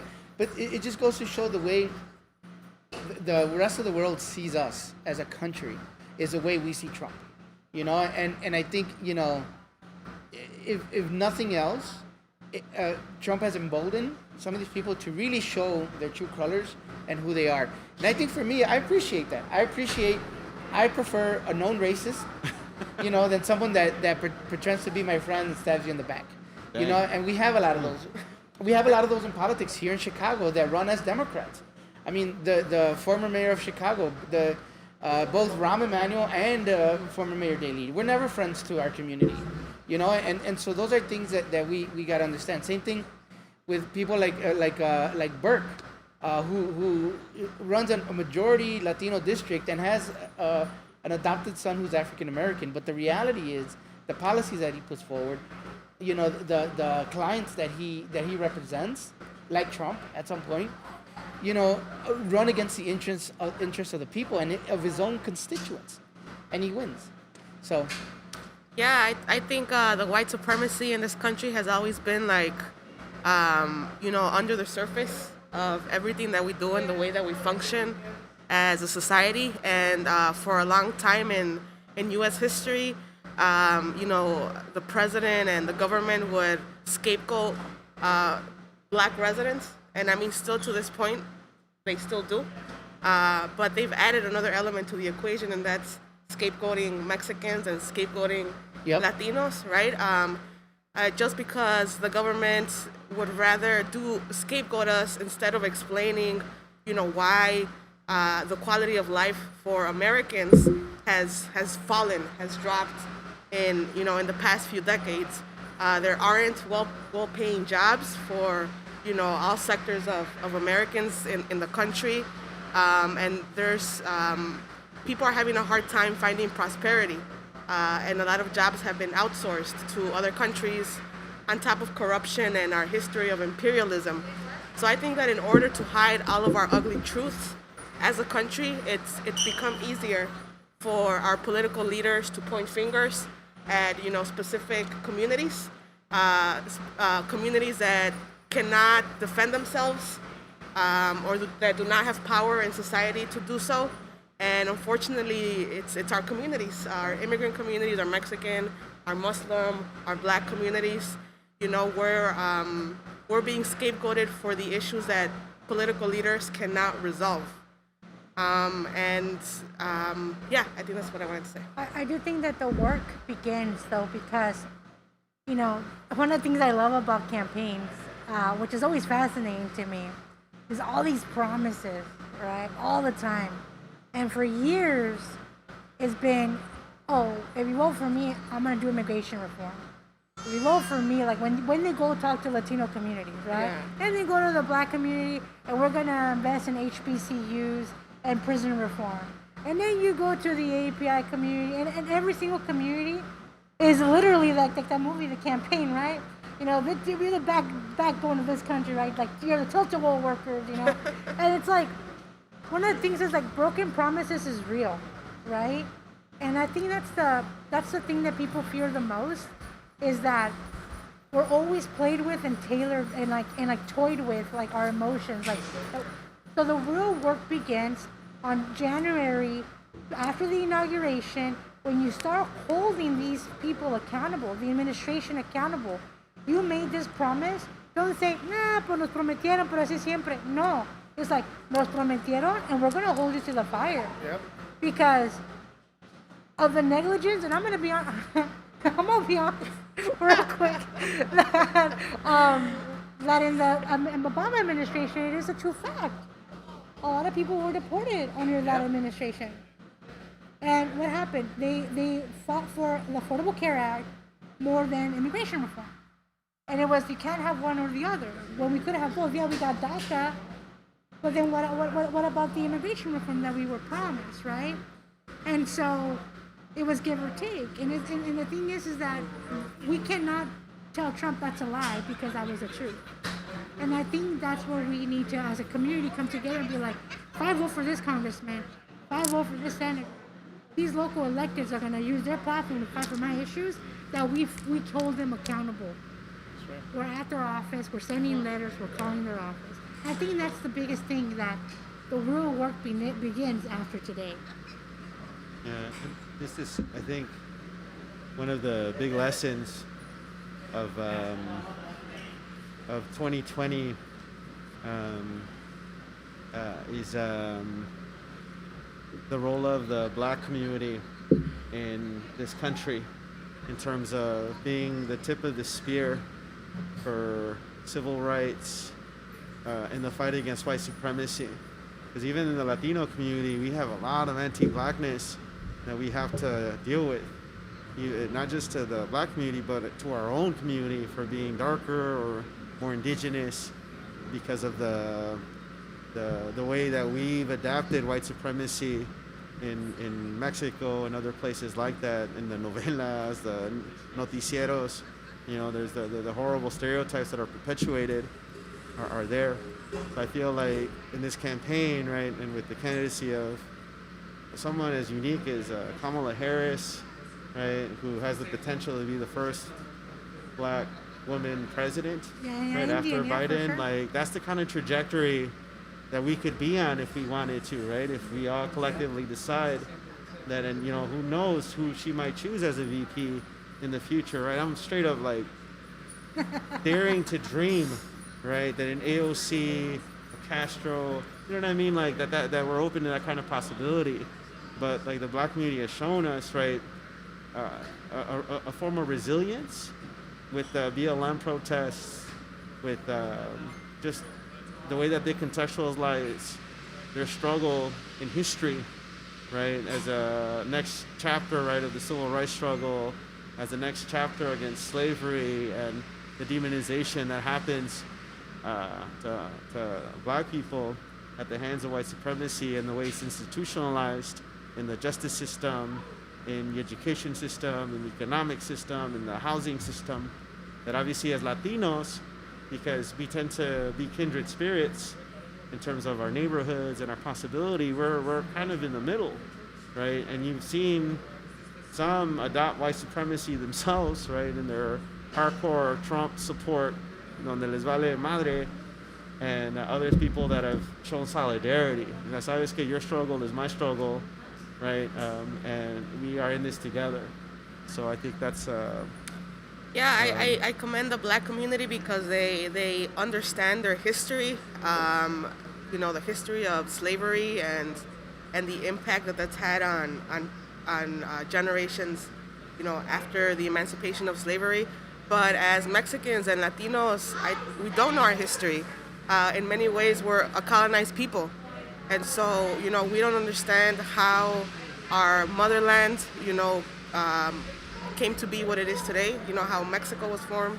We don't understand the history of the U.S. Southwest and how those Mexican states were, taken away from us by the United States government.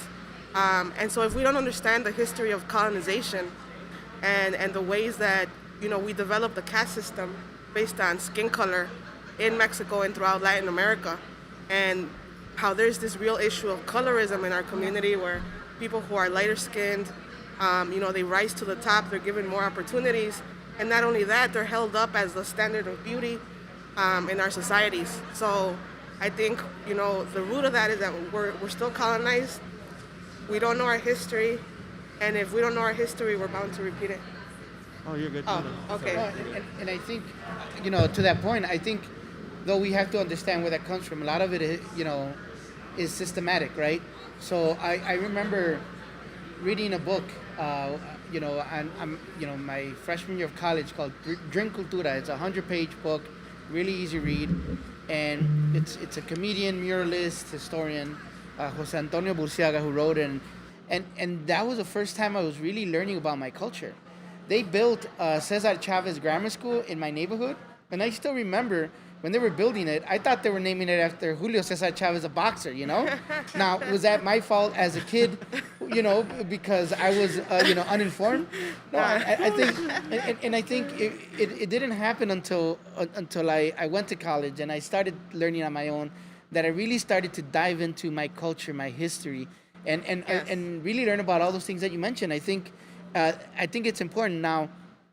Now, we also have to take our responsibility in teaching ourselves and our people and the next generation, and we need to ensure that we're fighting so that to make sure that the education system doesn't continue to perpetuate that as well. You keep going back to this design, right? If we're going to design dreams, then we have to understand the structure of how we want to shape them, and obviously the foundation for all that stuff is the present. But the present is built on the past. Yep. So all of that goes hand in hand. And I am super excited about the guest that we're about to bring in.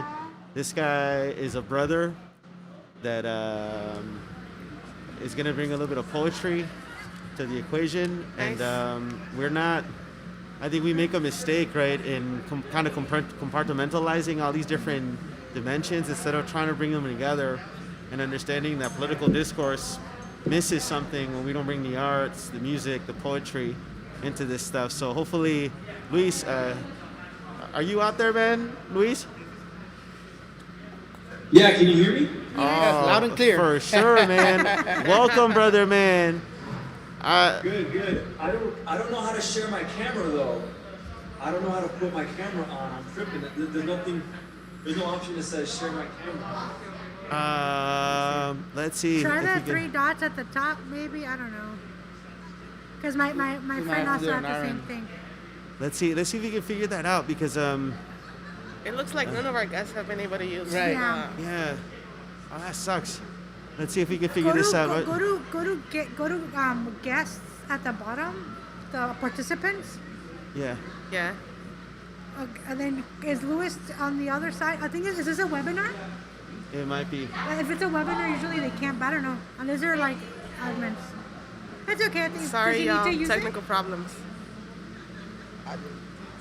Yeah, and Luis, are you there, Luis? it? You could just do your thing, man. Yeah, brother, I'm here. Yeah, so As long probably as you guys can hear me, okay? Yeah, we we can can. hear we're not going to be voice. able to see your beautiful self, man. But we I can know hear we your can hear beautiful you. voice, right? And Yeah. I know that's what matters a lot right now. That's what's up. Good. And you know what?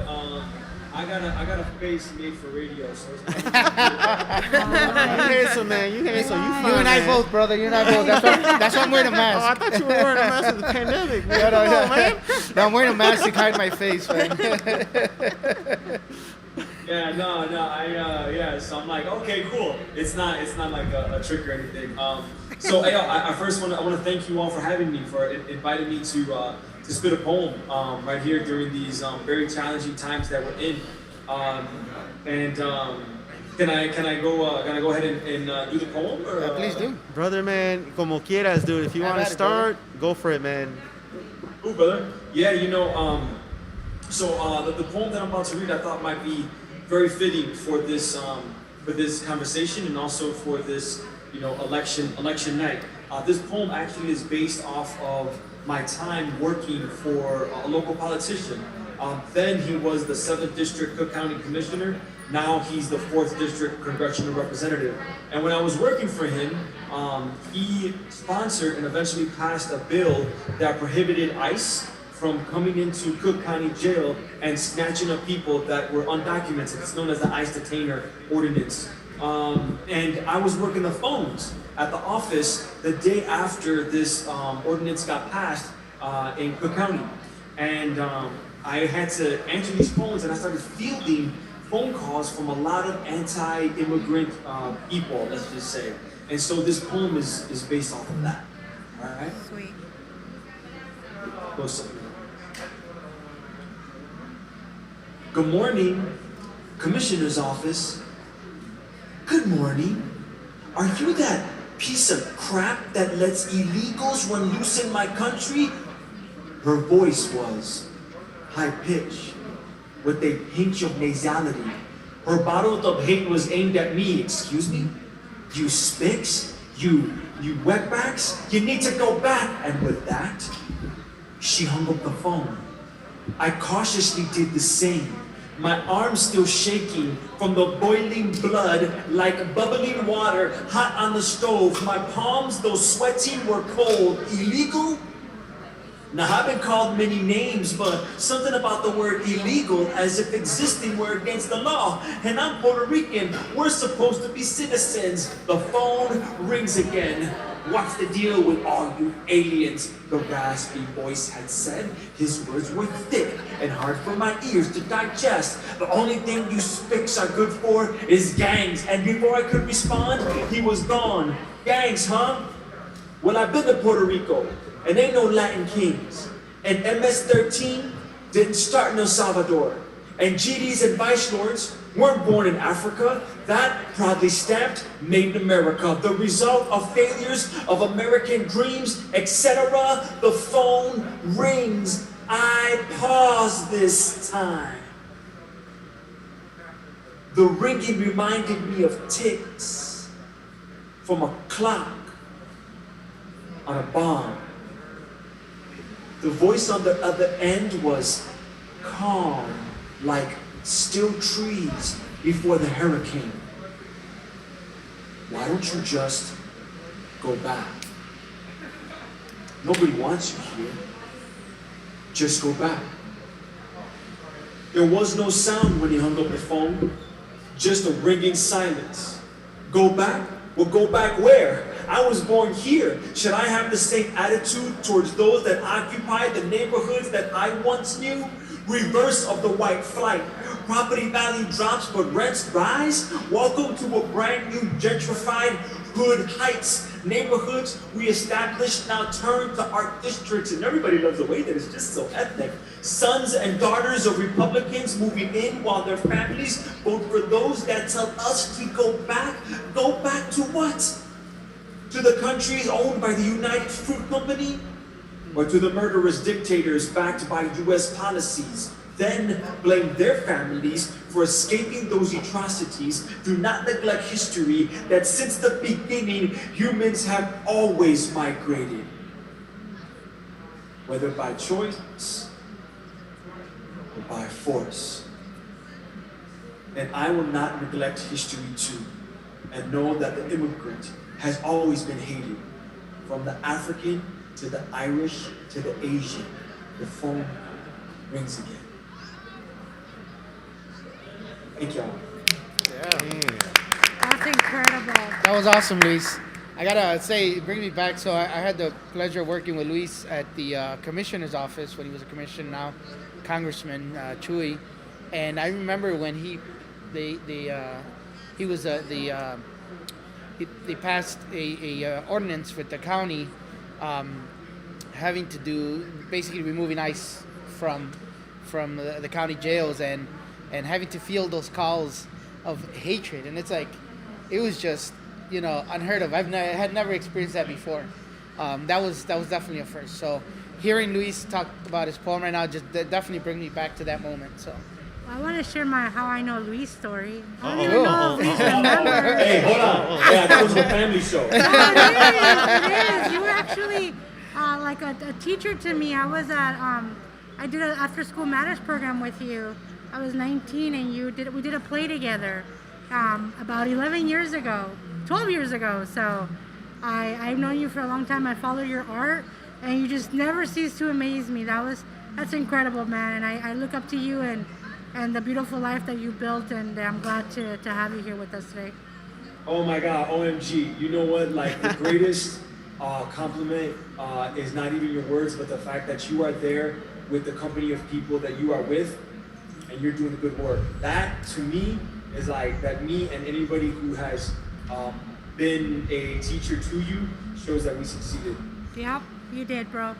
You did. Brother man, if I can ask you, man, just how hard is it, man, to share poetry in these times? Or what does that mean to be a poet with this kind of condition that we're in, with the pandemic, with political divisiveness, with just the struggle, man, that our communities are in?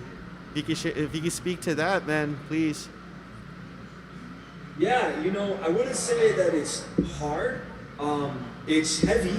I'd probably say it's more heavy than it is hard.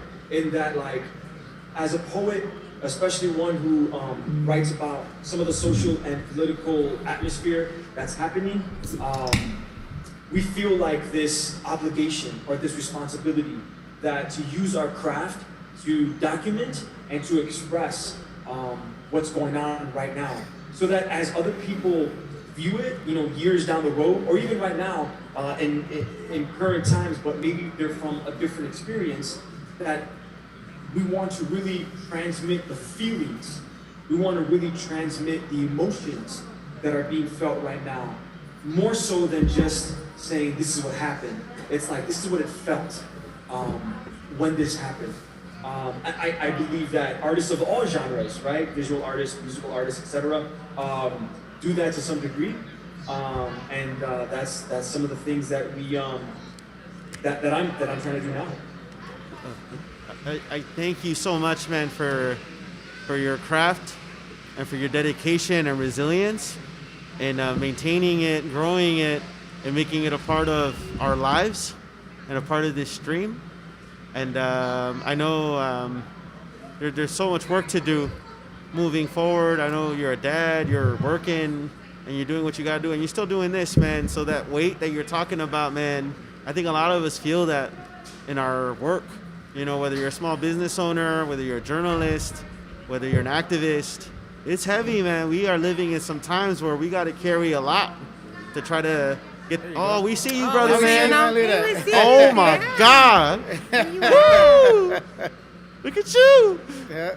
Hey, man. Yeah. Yeah, brother, man. But those are strong shoulders, man. And I know you can do your thing, but also the realization that to not do it alone, right? I know you're taking a break from what project are you working on right now, Luis? Yeah.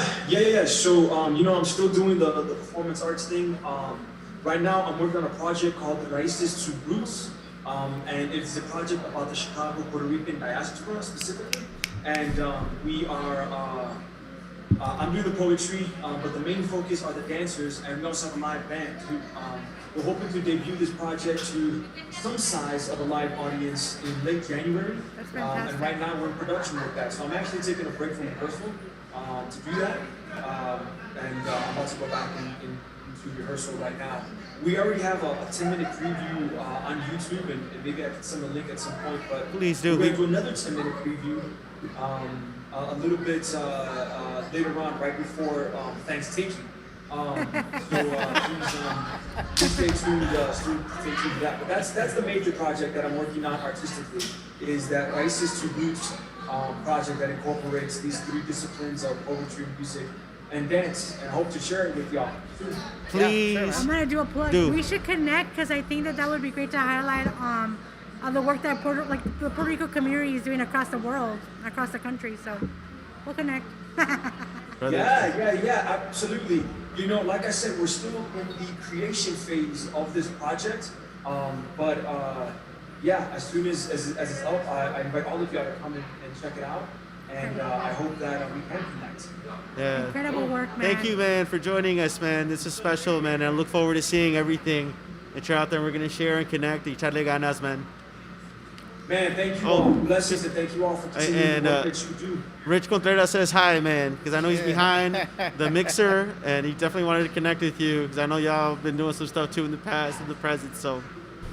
Tell Rich I think he is the sexiest drummer that can also sing. I think that's so hot. And I'm so jealous of him. We're going to bring him on camera a little bit so y'all know what he's talking about, because we can't hold him back. Yeah, that's just too much. But thank you so much, man. And then obviously we'll keep it going. Oh, he's there. You know.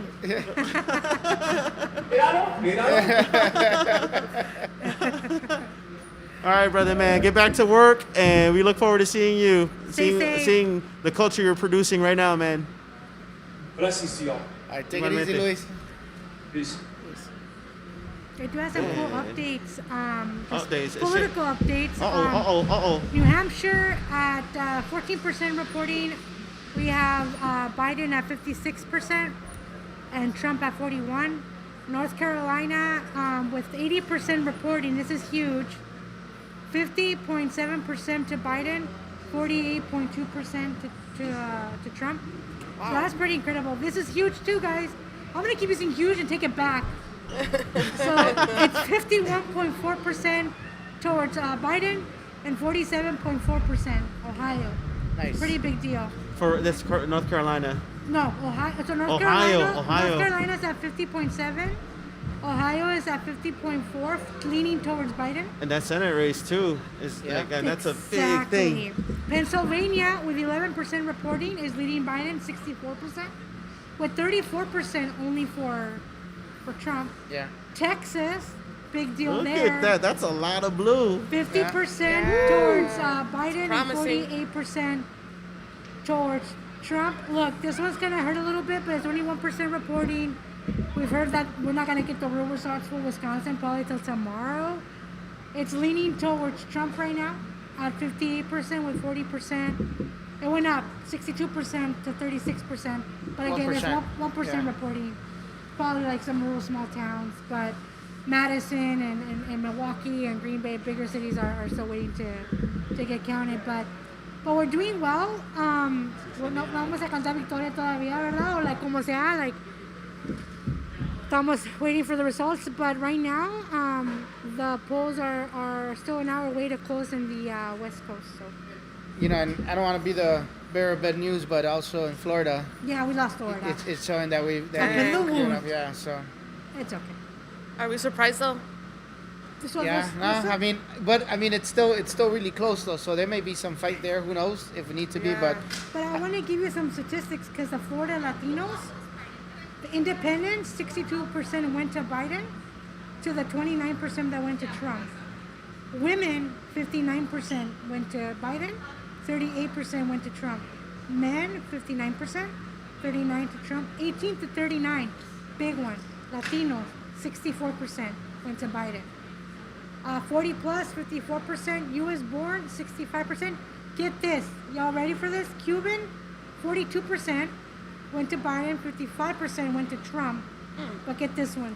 71% Puerto Ricans went to Biden and 26% went to Trump. So, you know, and you know, with that, I think it's a good segue. One, as we're thinking about like other races, you know, we're talking, looking at New York. There's a contested race there, where there's an established Democrat, a white male, running against a Latina who's a Republican, right? And so, we have the honor to have with us from New York, fellow Chicagoan from Little Village, down Chingona from the neighborhood, who I've had the pleasure of knocking on doors with and being out there. And she's out there in New York, and she's. Is this who I think it is? Can you hear us, Yesenia? Let's see if we can bring her on. So she's the executive director of La Colmena out there in Staten Island, and so she's gonna give us a little perspective about. Look at Yesenia. Look at you. ¿No tienes frío?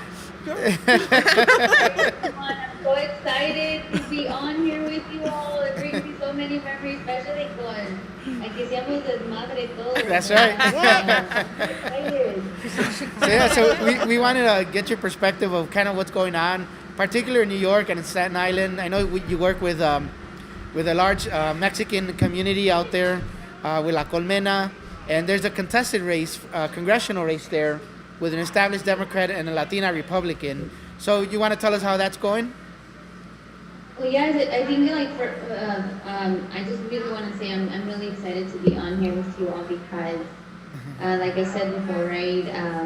We've all organized and we are still organizing together. So That's right. A lot of my organizing, right? I brought it back here to Staten Island. And, well, right now we are seeing that New York itself, Biden is ahead, right? But what's very interesting though, like where I'm at, is Staten Island. It's one of the most conservative boroughs in New York City.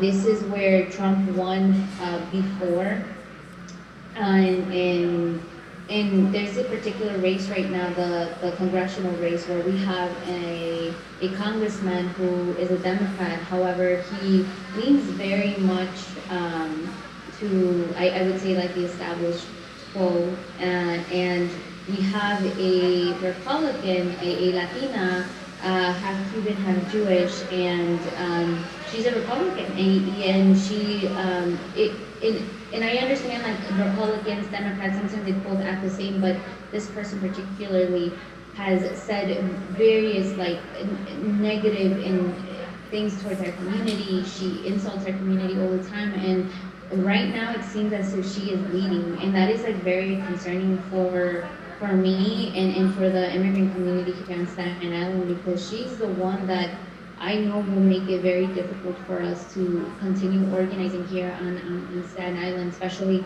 it took us a while to get the immigrant community to say that here I am, right, and I'm ready to go out and organize. It took us a while to get them there, and now with this person that potentially become the next congresswoman for Staten Island, I think it will just make it more difficult for us to continue organizing. And I know we launched a campaign called Mi Voto Nuestro Voto to encourage young Latinos to go out and vote on behalf of their parents, who some of them are unable to vote, and it was just beautiful to see how empowered they were, and also the immigrant community. But I think just more than anything, I'm just waiting to see what the results are going to be right now in this congressional race. And I'm honestly, I understand what's happening at a national level, but we all know local elections are what impacts us like directly. So that is where right now, if anything, I'm on the phone with various members from the community, and they're telling me, Yesenia, ¿qué está pasando? Déjame saber, ¿qué vamos a hacer si gana? And, we already are planning ahead. If this particular person wins, like we, hacemos desmadre. So for me, it's like, I'm just thinking ahead, okay, we're getting ready to go at her. Right. And so one of the reasons why, we brought in Yesenia, is because, to get that perspective, because this is a race that we haven't really talked about here locally, right? And we haven't really heard anything, even on the national news. But aside from winning the presidency and gaining some seats on the Senate, we can't lose any seats on the congressional level. We have to gain those seats, right? But, one of the things that Staten Island doesn't know is that they have a badass chingona from the south side of Chicago. Certified. They don't know what it is. So they're, I think, regardless, Staten Island is going to be okay because they're going to be organizing there. And maybe this is what they need to get that fire started, because there's a growing Mexican community in Staten Island, and things need to change. The politics, Yesenia can tell you a little bit more about that, but the politics in Staten Island is very different from what's happening in Chicago. But the style of organizing that Yesenia is taking from Chicago to Staten Island, I think is gonna could change things. So I don't know if you could talk a little bit about that. Yes, and I also wanted to ask you. So people often don't think of New York as like a Mexican stronghold, but I know that immigration, at least in the past couple of decades, has been pretty steady from Puebla and other parts of Mexico and also Central America. So can you also give us an idea as to what the Latino population looks like in Staten Island and in New York, and are they registering to vote? Yeah, well, I think like how Jesse mentioned, right? I think when I look at Port Richmond, which is the Mexican community, I think of Little Village, and I think for me, when I first got here, I would tell the Mexican community, right? I was like, I have seen what Port Richmond can become because of where I come from, right? Like Little Village, and I think what made it what makes it very, very interesting is that a lot of the way that we organize in Chicago, I'm starting to organize the same way here on Staten Island, and it's creating a lot of momentum with our Latino community. And I think one of the things is that I try to bring it back locally, and I tell them that all politics is local, and I always try to let them know of how Chicago in itself, regardless of the politics, right, that how we are just so focused in our own area, and that is how it should be, instead of focusing such in a national area, that here locally we have that power. And I think for so long the Mexican community in itself, I mean, there's not that many Mexicans compared to Central Americans, but what is in Puerto Ricans, but what is very interesting is that now the Mexican community is coming out and organizing itself, and majority of them are from Puebla, Mexico, or Oaxaca.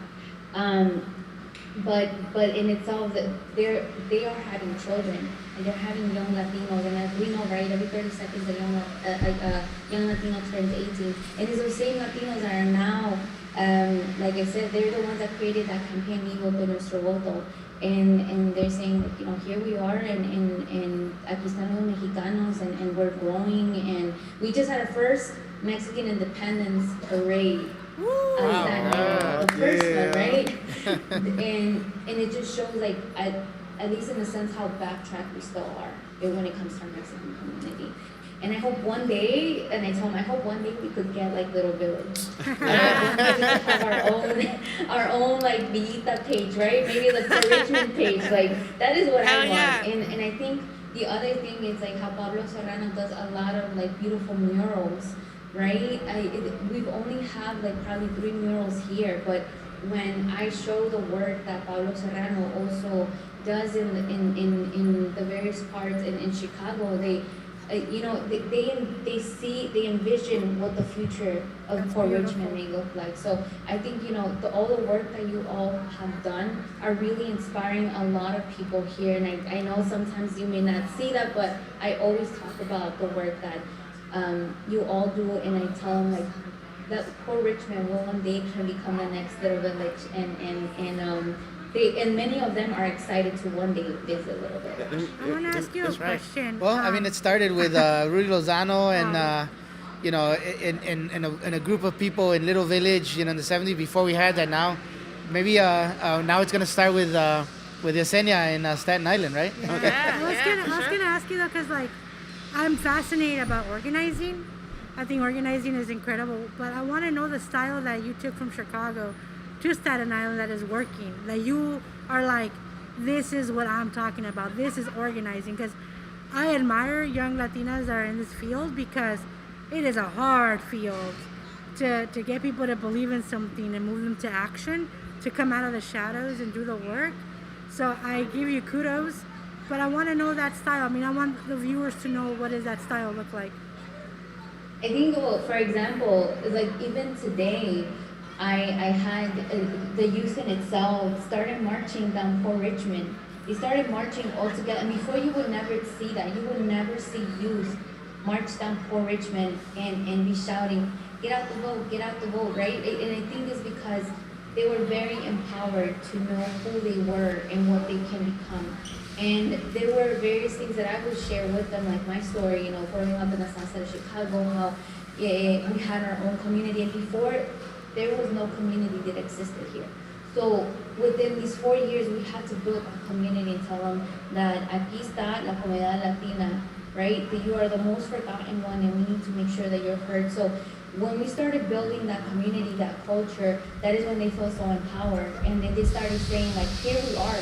You can actually start getting us here on the island. So just a simple fact, like, for example, today when they started learning the history of Port Richmond, I think how Jackie mentioned, like, ¿quiénes son los mexicanos que están aquí, right? Y dice, mayoría somos poblanos, mayoría somos de Oaxaca. And once they started learning that, that is when they wanted to figure out, okay, what does canvassing, you know, even at that, what does canvassing mean? What does phone banking mean? What does van mean? You know, it's like, it's all those things that I started teaching the youth of how to use Canvas, how to go out canvassing, how to, you know, just in a sense how you can make one-on-one with people in the, when you go door knocking. I know Jesse was one of the first people that took me door knocking. And I remember, like, Jesse was like, you do not leave until they say yes, or you get a signature, right? So I think it was, it was same demeanor, right, that I teach his youth. And I think today when they were just marching down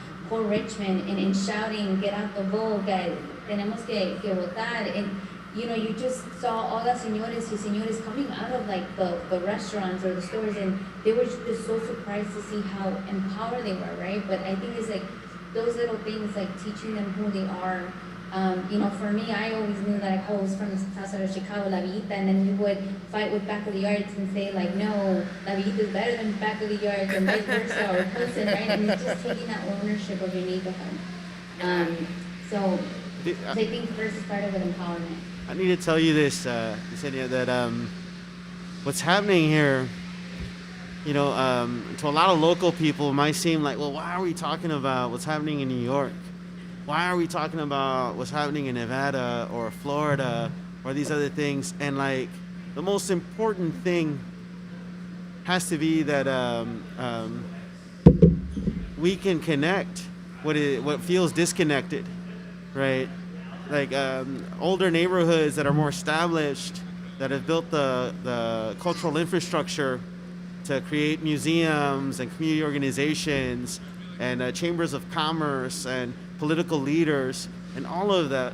One of the massive responsibilities that we have is to connect, right? And to share that cultural capital with other communities so that they can do it their own way, right? And express the values of like their own communities and connect with that little village across with Pilsen, you know, and not replicate it, but be inspired by it and be like, hey, this is how we're gonna do it here.